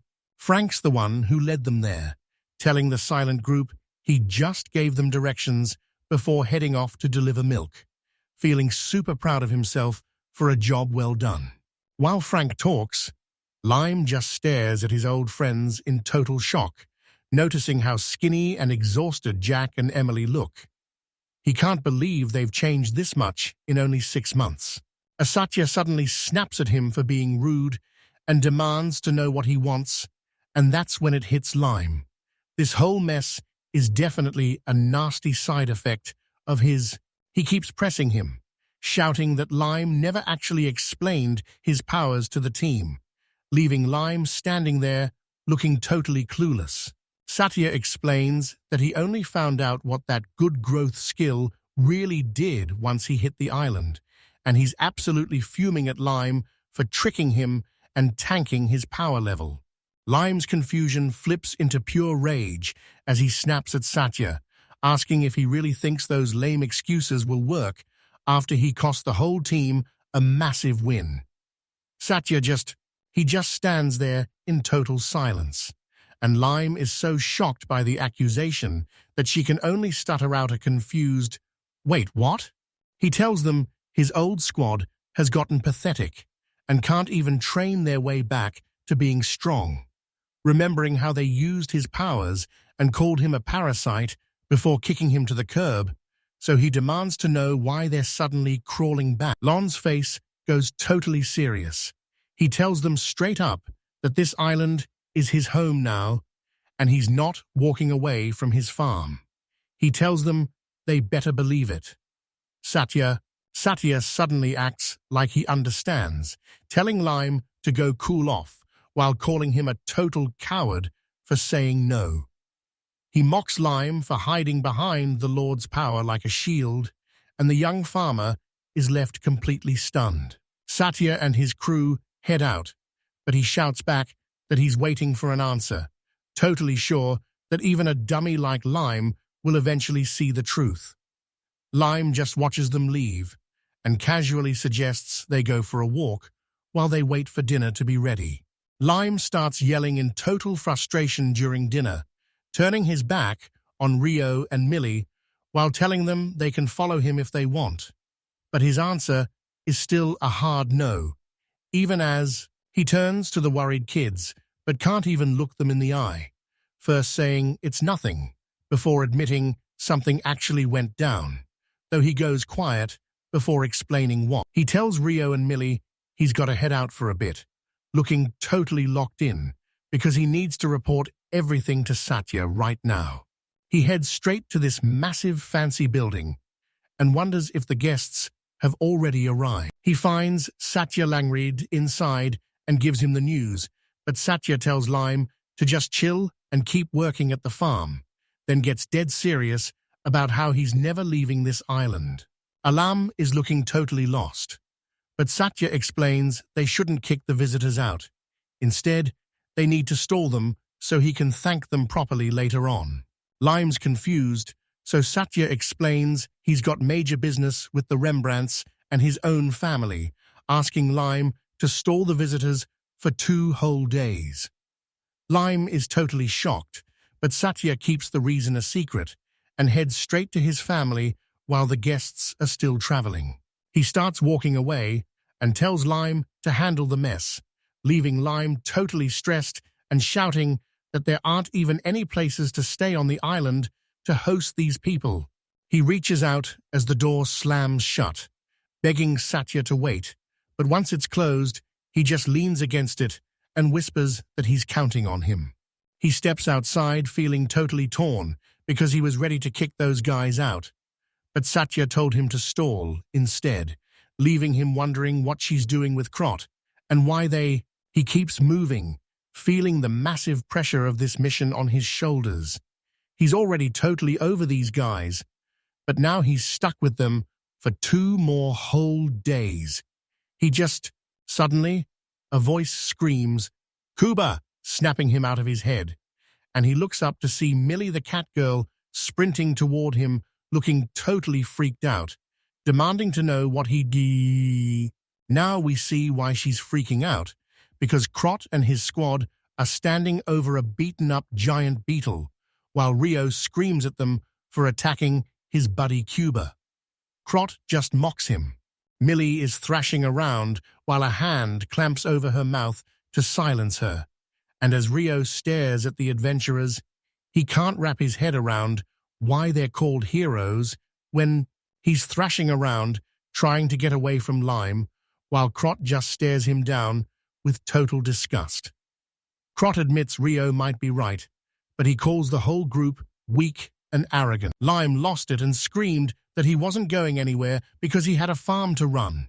Scott didn't even flinch, asking if that was his final answer and offering him cash to reconsider, while Emily stood right there, looking totally livid at the bribe. Just as things were about to explode, Satya Langrid stepped in with a smirk, reminding Lime that locals have to be nice to heroes before announcing they were crashing at his place and whispering to push the party back 2 days. Lime was totally stunned by the request, and the kids immediately started freaking out, yelling that they didn't want to live anywhere near those adventurers. But Satya stayed calm and explained that since Lime looked back at his farmhouse and finally caved, telling them they could stay, but only if they slept in the barn with the cows, and even though Millie was totally shocked, he wasn't backing down. Lime kneels in the hay and says sorry for stressing the kids out, but Rio looks up and tells him he's totally fine, even though he hates seeing Lime get into trouble because of those visitors. He listens and tells the kids not to sweat it, saying he'll just go with those guys for a bit and be right back, so they should just watch the cows and wait for. The kids are totally hit in the feels when they realize Lime is still looking out for them, even in deep trouble. So he pulls them into a huge hug and thanks Millie and Rio by name. He pulls him into a tight hug with Shiro the cow right there, swearing that he loves them and will stay by their side no matter what happens. As they get comfy in the hay, Millie says the straw bed brings back memories and asks Slime if he remembers making it when they first met. And he gives her a sweet look and says he totally does. David decides it's time to call it a night and tells the kids they should all get some shut-eye. They finally settle in for the night as the sun drops, leaving the whole world covered in shadows. Night rolled in, and the only thing on his mind was that he's got to get back to work tomorrow. For the next 2 days, work became a total nightmare because Crot and his squad kept bothering Lime, even making him cook for them while they just chilled or practiced their moves nearby. By the third morning, Crouch shows up again with Jack and Emily backing him up, asking Lime straight up if he's finally changed his mind. Lime walked past with some buckets and told him to shut up because he was busy, while Jack whispered that Crot was a total idiot for even trying, and honestly, Lime was right on the edge of completely snapping. Things just got way more intense when Jack stepped up and aimed a massive axe at him. And that's when it hit Lime. These so-called heroes were actually threatening a regular guy with a weapon. C's reread Rule 1. Preserve the sequence exactly. Maybe it wants me to keep the sentences separate but on one line. The armored guy screams that he let out one last scream and swung the axe down hard. Crot and Emily watched, totally terrified. But for Lime, things suddenly felt way different. It was like time just slowed. She's just standing there totally chill while Jack is losing his mind, sweating buckets and wondering if they somehow lost all their levels because they're so weak now. Crot is just as shocked and can't even believe what he's seeing. Then things get way worse when Emily snaps, pointing a magic crystal right at Lime and threatening to blast him. Crot screams for her to stop, but she's way too angry to listen, and Lime realizes this whole situation is about to go south fast.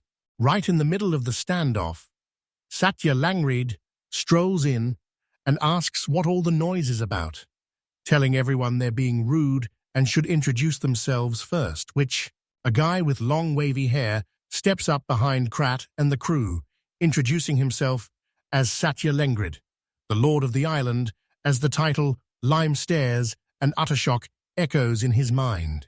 Crot steps up to play the leader, apologizing for barging in and thanking the Lord, but Lon is totally distracted by Satya showing up out of nowhere, while Satya just watches see. When they ask why he's there, Crot gets totally serious and says he needs to talk to Lord Langrid face to face about a big favor. He wants Lime to join their advent. Lime is totally stunned by the request, and Satya demands an explanation, reminding him that he's the one who ditched their squad to move to this island. So why does he suddenly need permission now? Crot acts all sad and says he wants to travel with Lime again, claiming Lime needed permission before he suddenly vanished. But Satya realizes he's just a total fake who changes his personality to... He finishes by claiming they've come back for him, but Satya isn't falling for it at all.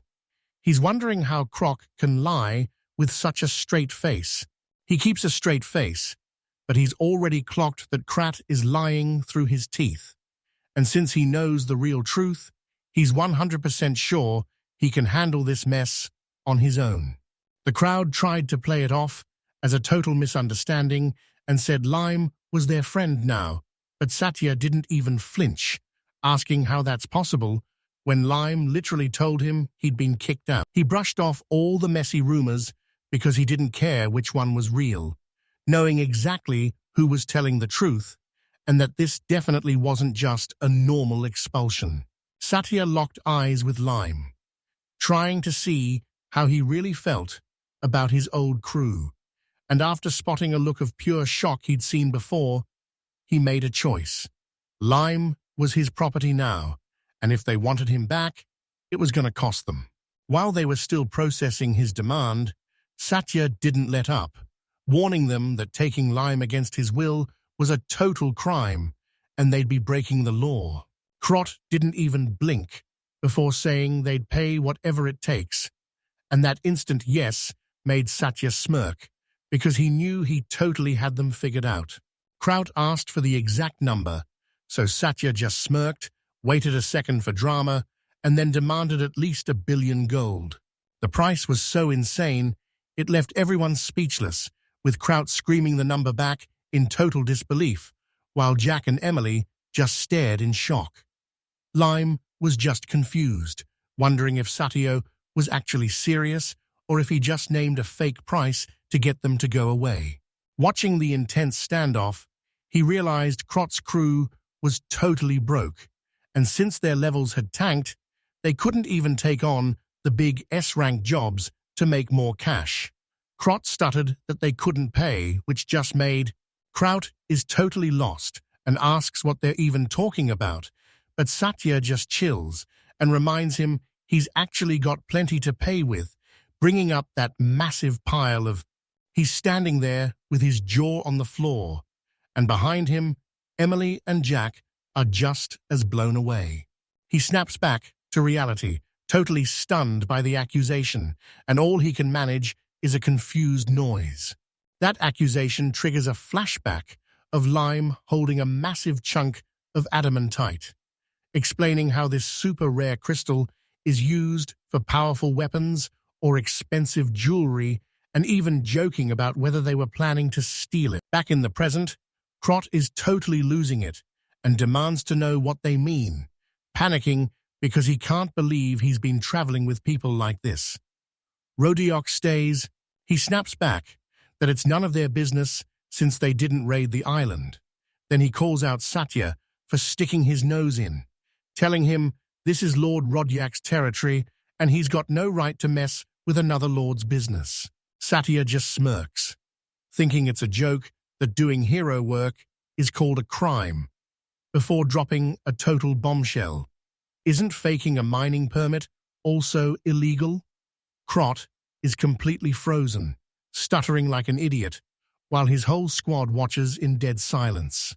Satya stared down the shocked adventurers and kept calling them out, explaining that adamantite is super rare and needs a permit, so they must have faked a license using some random noble's name. He asked if they remembered the name on that fake document, saying literally any name would have worked, but then he gave them a look and dropped the truth. They actually used his name, leaving Crot and the crew were totally stunned when Jack confirmed the name was Satya Langrid, and Satya realized they only used his identity because he's a famous big shot near the Lord of Seals. Watching from the sidelines, Lime finally realized why Satya looked so freaked out when he first heard Krat's name. And right then, Satya explained how he was suddenly framed for an illegal permit at the Marlow mine that he knew absolutely nothing about. He kept explaining how those strict noble laws almost started a massive war between his house and Rodyak's. And even though he fixed it by apologizing a ton, he swore he'd never forget what happened.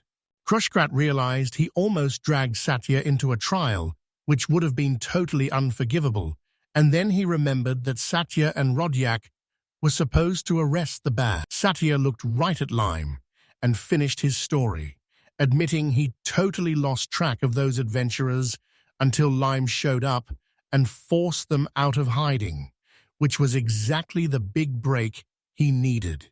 He clapped his hands with a huge grin, cheering that his patience finally paid off and he could finally bust them. He even joked that he'd have to thank Lime for giving him this chance. Krat tried to bail, but Rodyak Rembrandt cut him off with a squad of trident-wielding soldiers and coolly asked where he was headed in such a rush. The trap is finally sprung, and Kraut's team is totally surrounded by soldiers as Satya mocks them, saying they're stuck on a remote island with an elite squad and have Crot and Jack start going at it right in front of all the soldiers, with Crot screaming that Jack is trying to frame him, even though the whole plan was Jack's idea.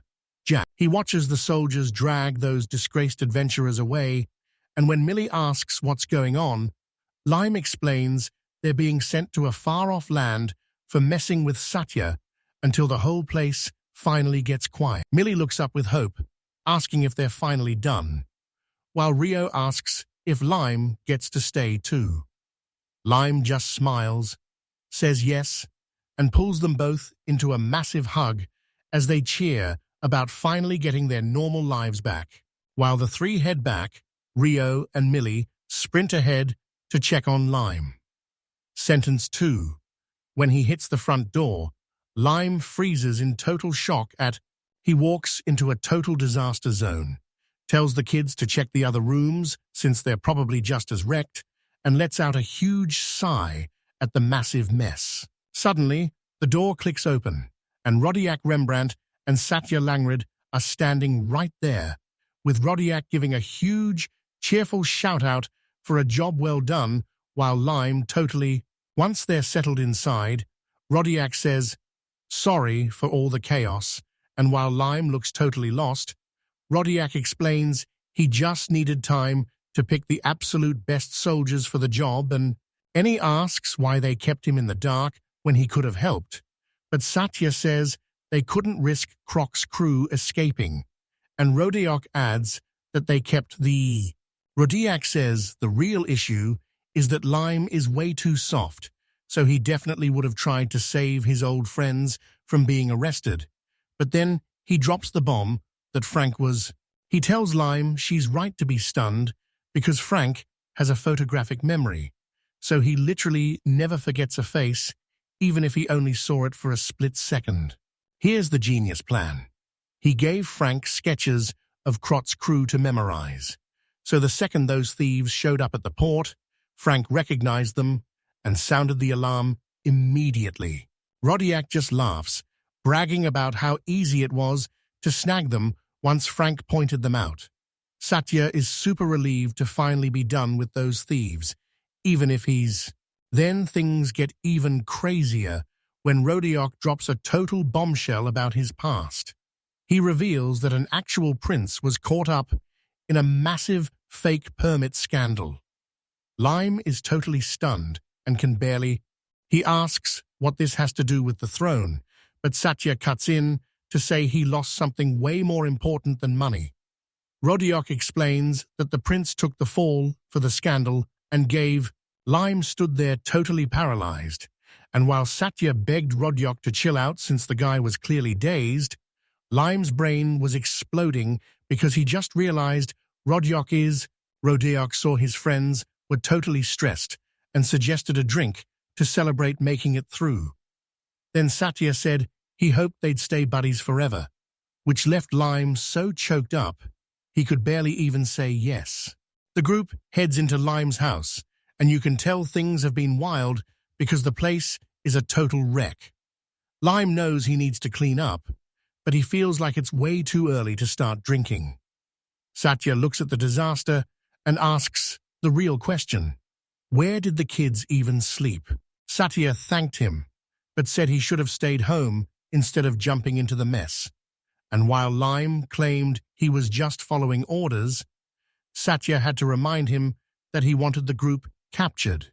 Right as they were leaving, Rodyak said he was going to grill the captured guys for info, but reminded Lion he still had milk to deliver, while Satya waved goodbye and promised a huge party once it was all over.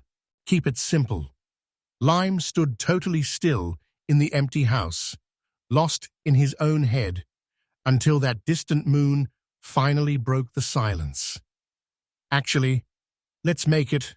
That noise snapped him back to reality, and he suddenly realized he was starving since he hadn't eaten a single thing all morning.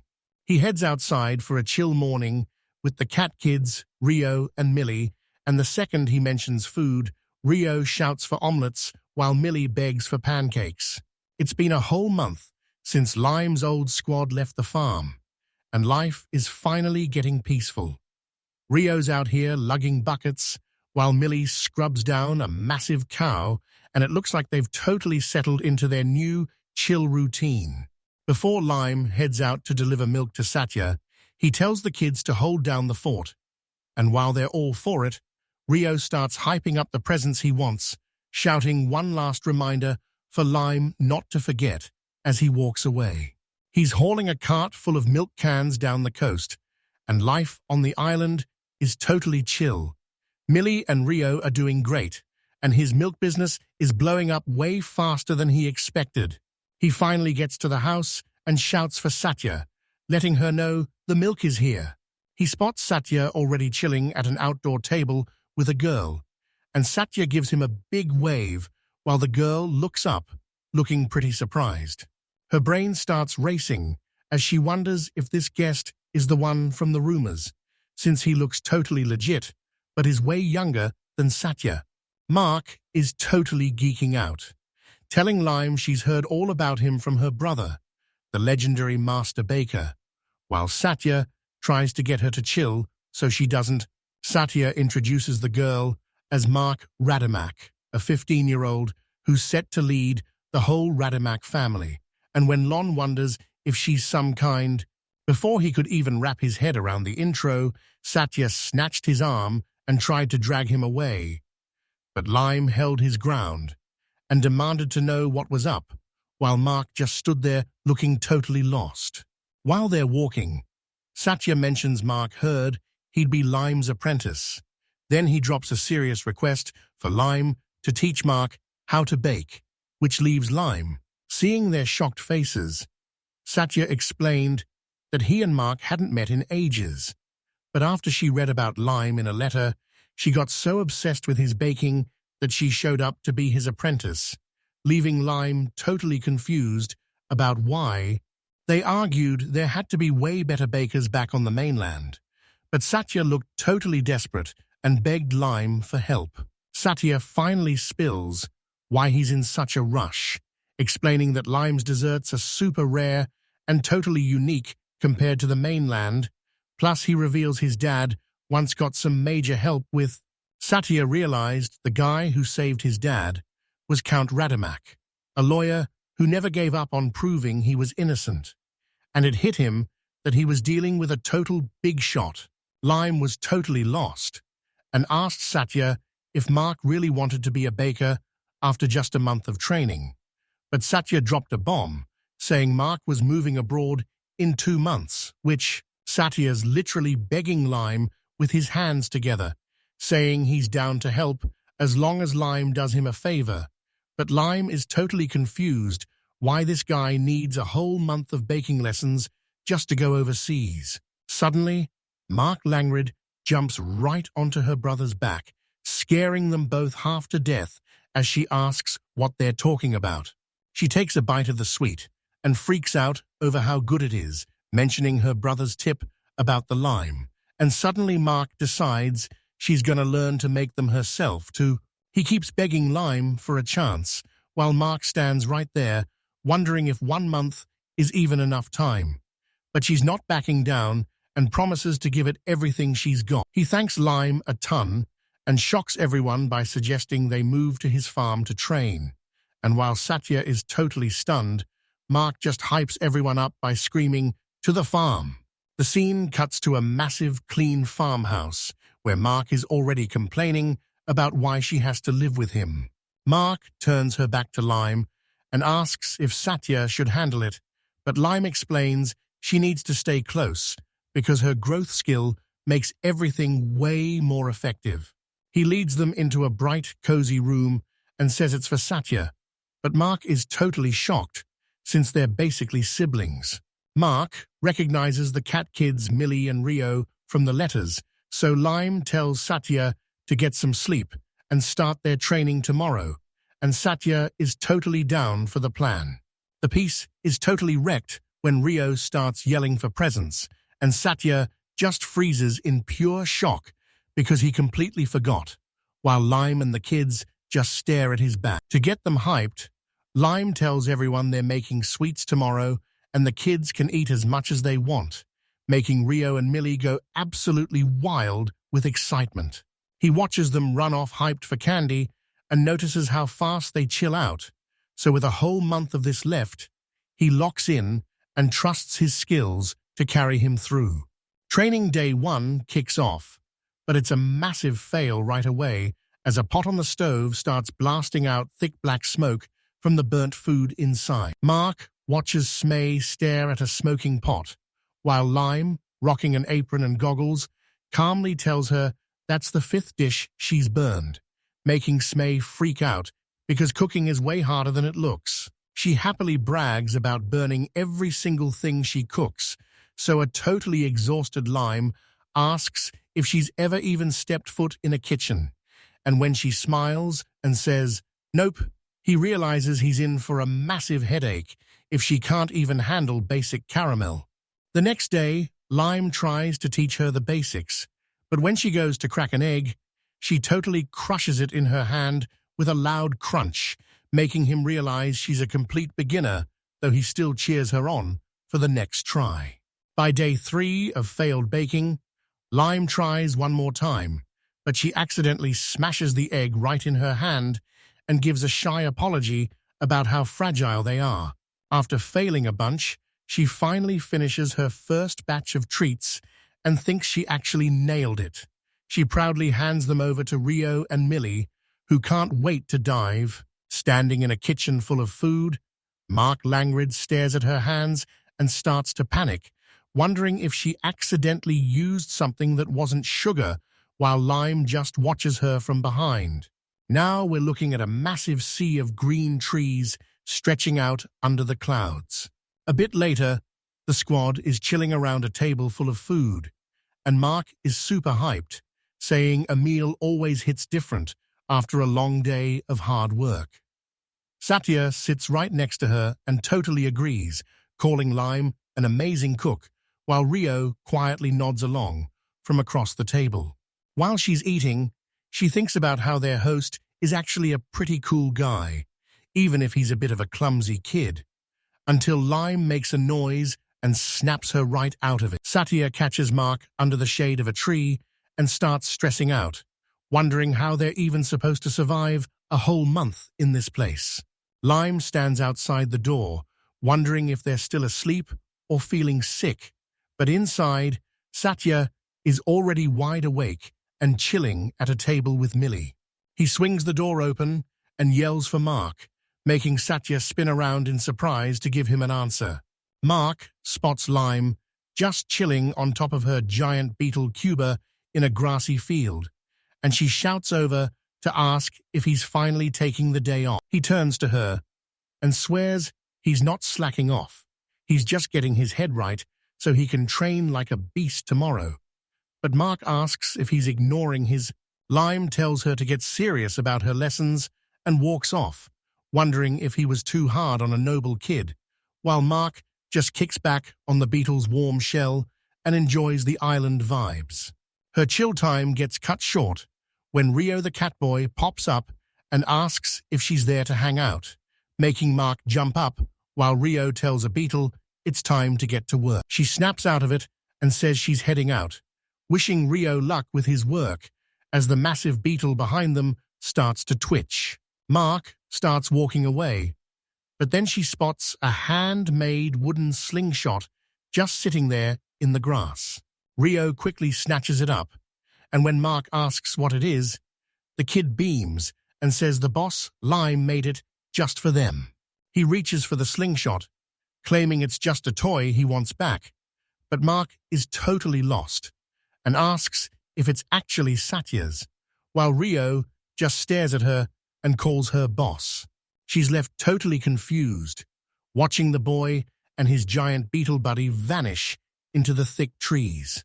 The sun finally sets, and the whole forest goes quiet as night rolls in.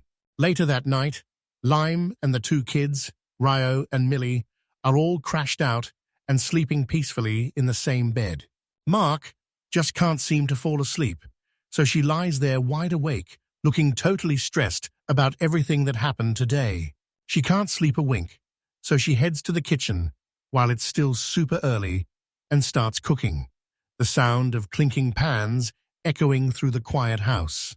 It's day 7 of Mark's training, and he's already at the house getting a lesson on how to knead dough. Inside, Mark is totally crashed out and slumped over from being completely exhausted. She jumps awake when Lime calls her name, and since she's still totally out of it, she leans on him while he catches her with a super worried look. She finally admits she's been totally out of it for the past few days and asks if she can just take a quick break. Lyman watches her leave and thinks she's even less motivated than he expected. Then he turns his focus back inside. Park suddenly gets a second wind and explains she's only learning this to become popular with the rich nobles. So when a shocked Lime asks about the deliveries, she just tells him to hold on. Talking about work snaps him back to reality because the farm chores are seriously piling up. So he tells Rio and Millie they still have to finish the harvest and pull weeds, and even though they look totally crushed, he stays firm with them. He watches the sleeping cat kids and sighs, knowing he's got way too much work to finish tonight while the full moon glows outside. A quiet noise suddenly snaps him out of his head, and he turns to see a strange light glowing from under a door down the hall. He creeps up and peeks through the gap, seeing light coming from the kitchen and wondering who the heck could be in there. He walks in and catches her in the middle of something totally weird. She's actually got her foot shoved into a bowl of batter, and she looks up completely freaked out that he instantly grills her about what she's doing out so late, and Mark is so caught off guard that he literally yelps his name. She looks away, totally flustered, and stammers that she's actually been trained for this. He's totally confused and asks if she's actually training, pointing out that her bowl is literally a sponge cake mold, until Mark finally admits she just wanted to try baking even though He looked away, feeling totally awkward as her words sank in, and started wondering if he was just forcing the dough into the mold. He finally admitted he actually wanted to learn and decided to. He knew she was right, so he stepped up to the dough, ready to give it his all. He admitted that baking cakes is actually super hard, but he was finally fired up. It all clicked, for by day 8, Lime hands Mark a sponge cake recipe and tells her to practice while he's gone. But when a shocked Mark asks why he isn't helping, Lime looks away and says he's got a mountain of farm work to catch up on. He says sorry and tells her he tried to make the recipe super clear, asking her to just give it her best shot. But Mark can tell the guy stayed up for nights practicing because this dish. Ben flashes a reassuring smile, promising to make as much time for her as he can, and asks if she's down to at least give it a shot. She stays quiet, staring down at the handwritten recipe before looking back up with a totally shocked and thoughtful look on her face. She looks back at the recipe, lets out a little gasp, and starts the first step. Put the eggs in a bowl, whisk them up, add some sugar, and mix it all together. She dives into the next steps, mixing everything on low until it's perfectly smooth, before gently folding in the flour with her spatula. She keeps grinding through the tricky steps, mixing the butter and milk, before pouring the whole thing into the pan. But all she can think about is how exhausted she is. She's staring at her cookbook, trying to figure out why her cooking turned into a total disaster. Her dough is completely flat, and the book lists a bunch of reasons why it could have failed. She refuses to stop, and after 20 straight days of pushing herself, she's looking totally wrecked while Lime and the kids watch her fight to stay on her feet. After all that hard work, she fails yet again and slumps over the counter, staring at her pathetic cake and realizing it's nowhere near the perfect result she was aiming for. He tries to cheer her up by saying she's doing way better than before, but she totally snaps and screams that this whole mess is actually his fault. She keeps going off on him while waving the cookbook, screaming that he's a total idiot for leaving when he promised he could only cook if she was there, because you can't just follow a recipe and expect. Everyone is totally stunned, and as Mark stands there fuming, the cat kids Rio and Millie speak up to remind Lime that he lives on this island, and more importantly, he's actually Satya's property.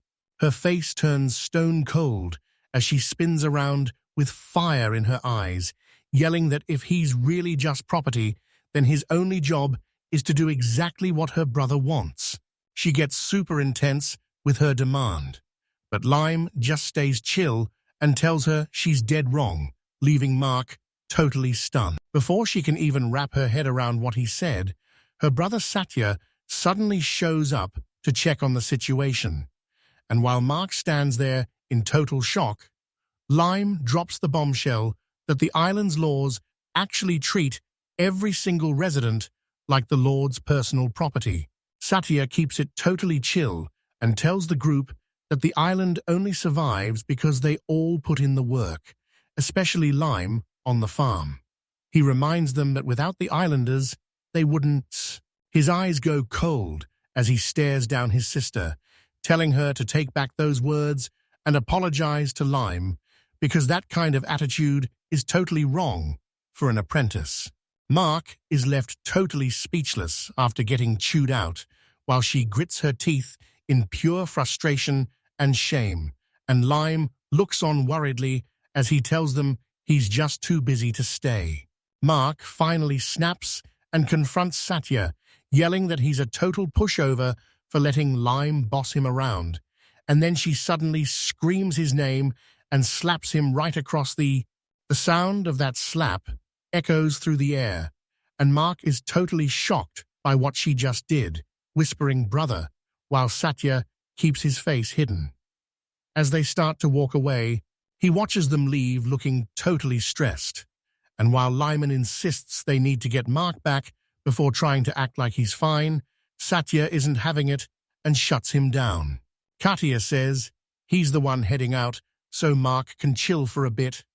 Then he just bails and leaves Lime, Rio, and Millie standing there. Night hits, and a simple meal sits waiting on the table inside the quiet moonlit house. The three of them eat in total silence, and it's super awkward since their usual loud dinner talk is completely gone. Rio finally speaks up, whispering Mark's name and admitting things are just boring without him, while Lime nods because the house feels way too quiet now, and Millie just keeps eating with a super sad look on her face. He's just sitting there with the kids in total silence, and man, the vibe is seriously heavy.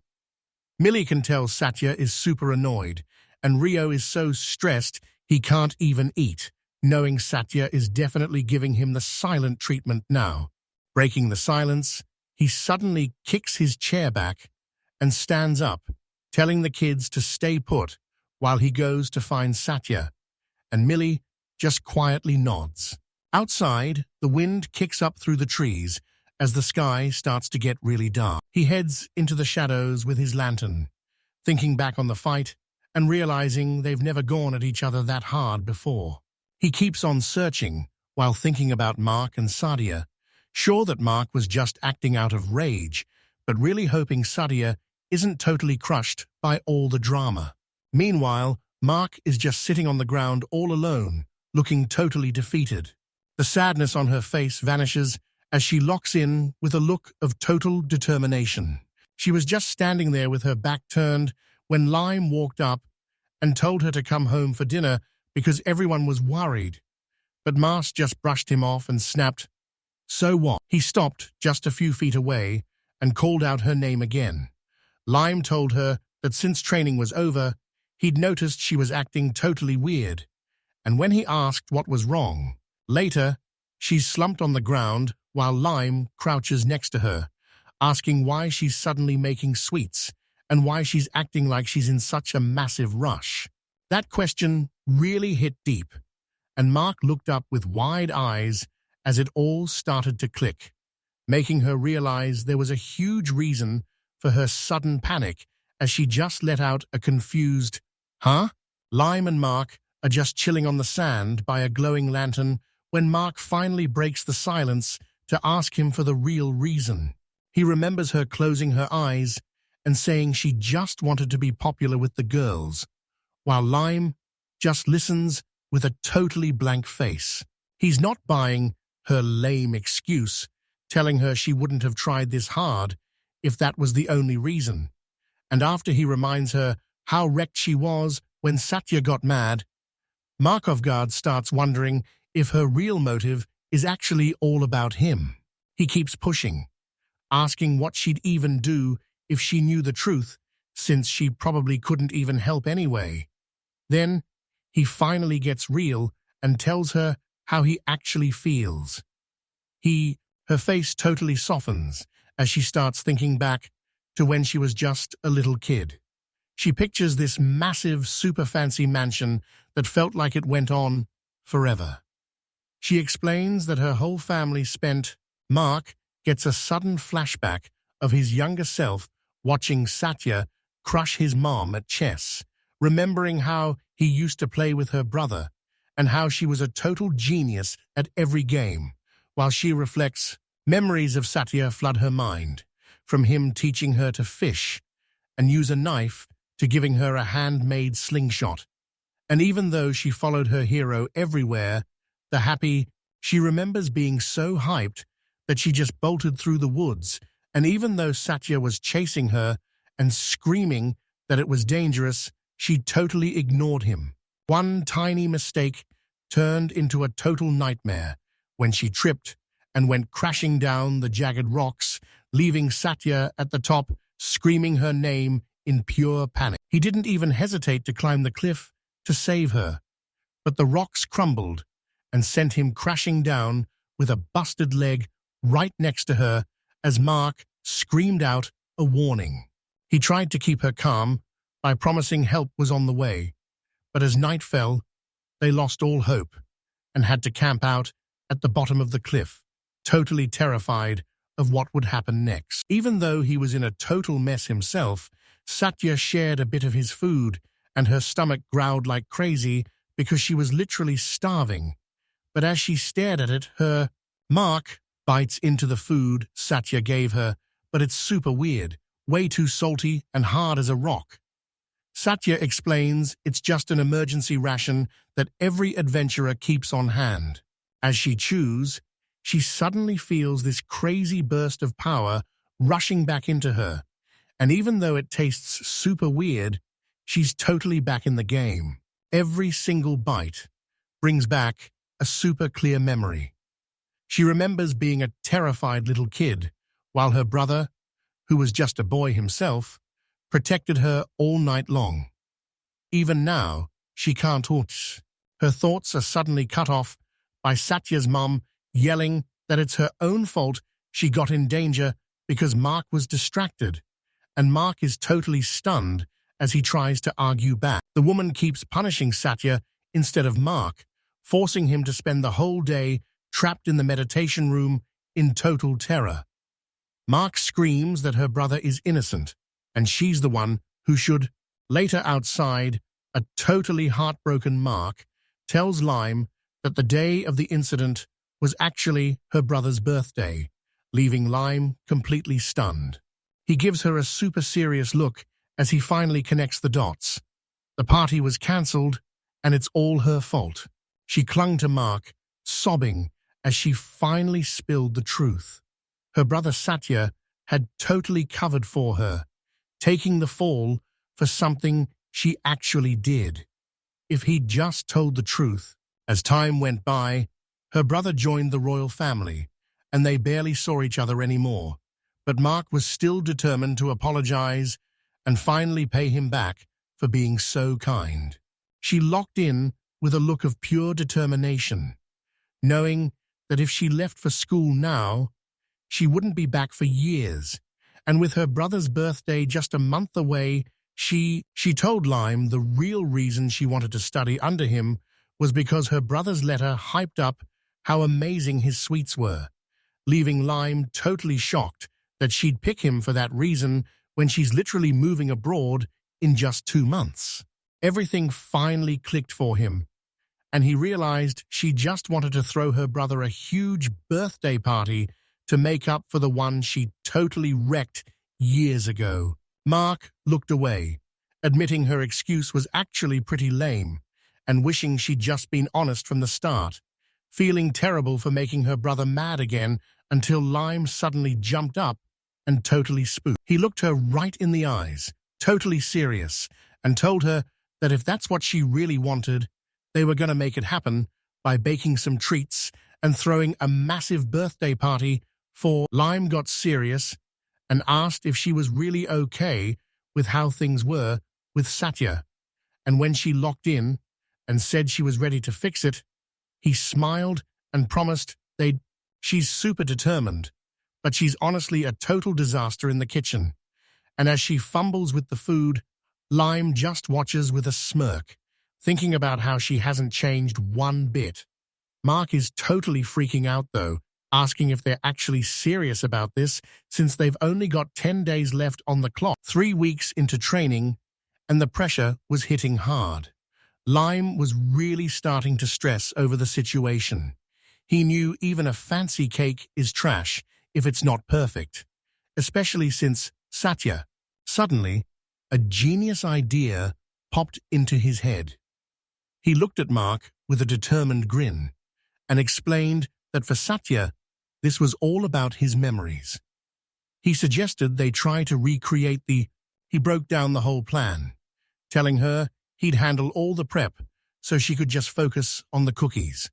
But he warned her that the cookies alone wouldn't be enough to pull this. He asked if they were square, and when Mark said yes, everything finally clicked for Lime. Square, hard, and salty meant this wasn't a normal snack, it was an emergency ration. Wait, let's go with. In the kitchen, Lime reaches out as he finally realizes this isn't about cookies, while Mark Langford promises. On day 30, Lime is at his door, greeting a visitor, and Satya Langrid jokes about how weird it is that Lime is actually inviting him in for tea. The moment he walks in, Rio and Millie surprise him with giant bouquets of flowers and scream, "Happy birthday, boss!" He's totally blindsided to find the room decked out with decorations and a massive birthday banner, leaving Satya standing there completely frozen and speechless. Mark, his sister, is the first one to speak up, calling him brother and apologizing for that whole tea disaster while admitting she messed up and already made things right with Lash.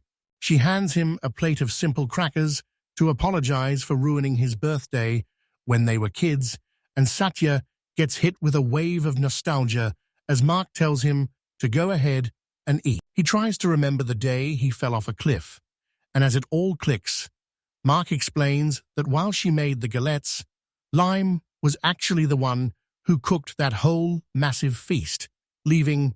He takes a bite and gets super quiet, while the cat kids, Million and Rio, watch him because they remember eating this stuff together. Satya realizes they're right and keeps eating. Gratitude heads out with a satisfied grin, and while Lime cheers for Mark's big win, Mark gets so flustered and shy that she just hides her face in her hands. She looks at the group and feels the vibe shift. Then Mark drops the bomb that her birthday is actually next month, making everything click. It hits her like a truck, and she starts crying, asking. Satya calms the girl down and tells her it's all good, since she owned up to her mistakes and tried her best for him, which means everything to him. So he calls everyone over to. Finally, the day came for March to head out, and as her ship pulls away from the dock, she waves like crazy and screams her goodbyes, thanking Lime for everything and promising she'll be back, while telling him to stay safe. As the ship sails away, Satya asks about Mark's power, and Lime remembers his non-stop training and her own good growth skill. He explains that her good growth makes any skill used on her twice as powerful. This makes Lime finally realize just how far Mark is willing to go. It also means his own ban. He sat there stunned, thinking about how he never knew Mark was actually this much of a klutz. Right next to him, Lime was totally freaking out over what this all meant.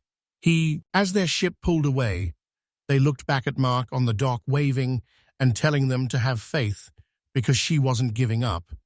Then Satya turned to Lime and said he spilled the tea on what Mark said, revealing Lime was a total menace who taught him how to use slingshots, set traps, and blow up firecrackers, leaving Satya so embarrassed that he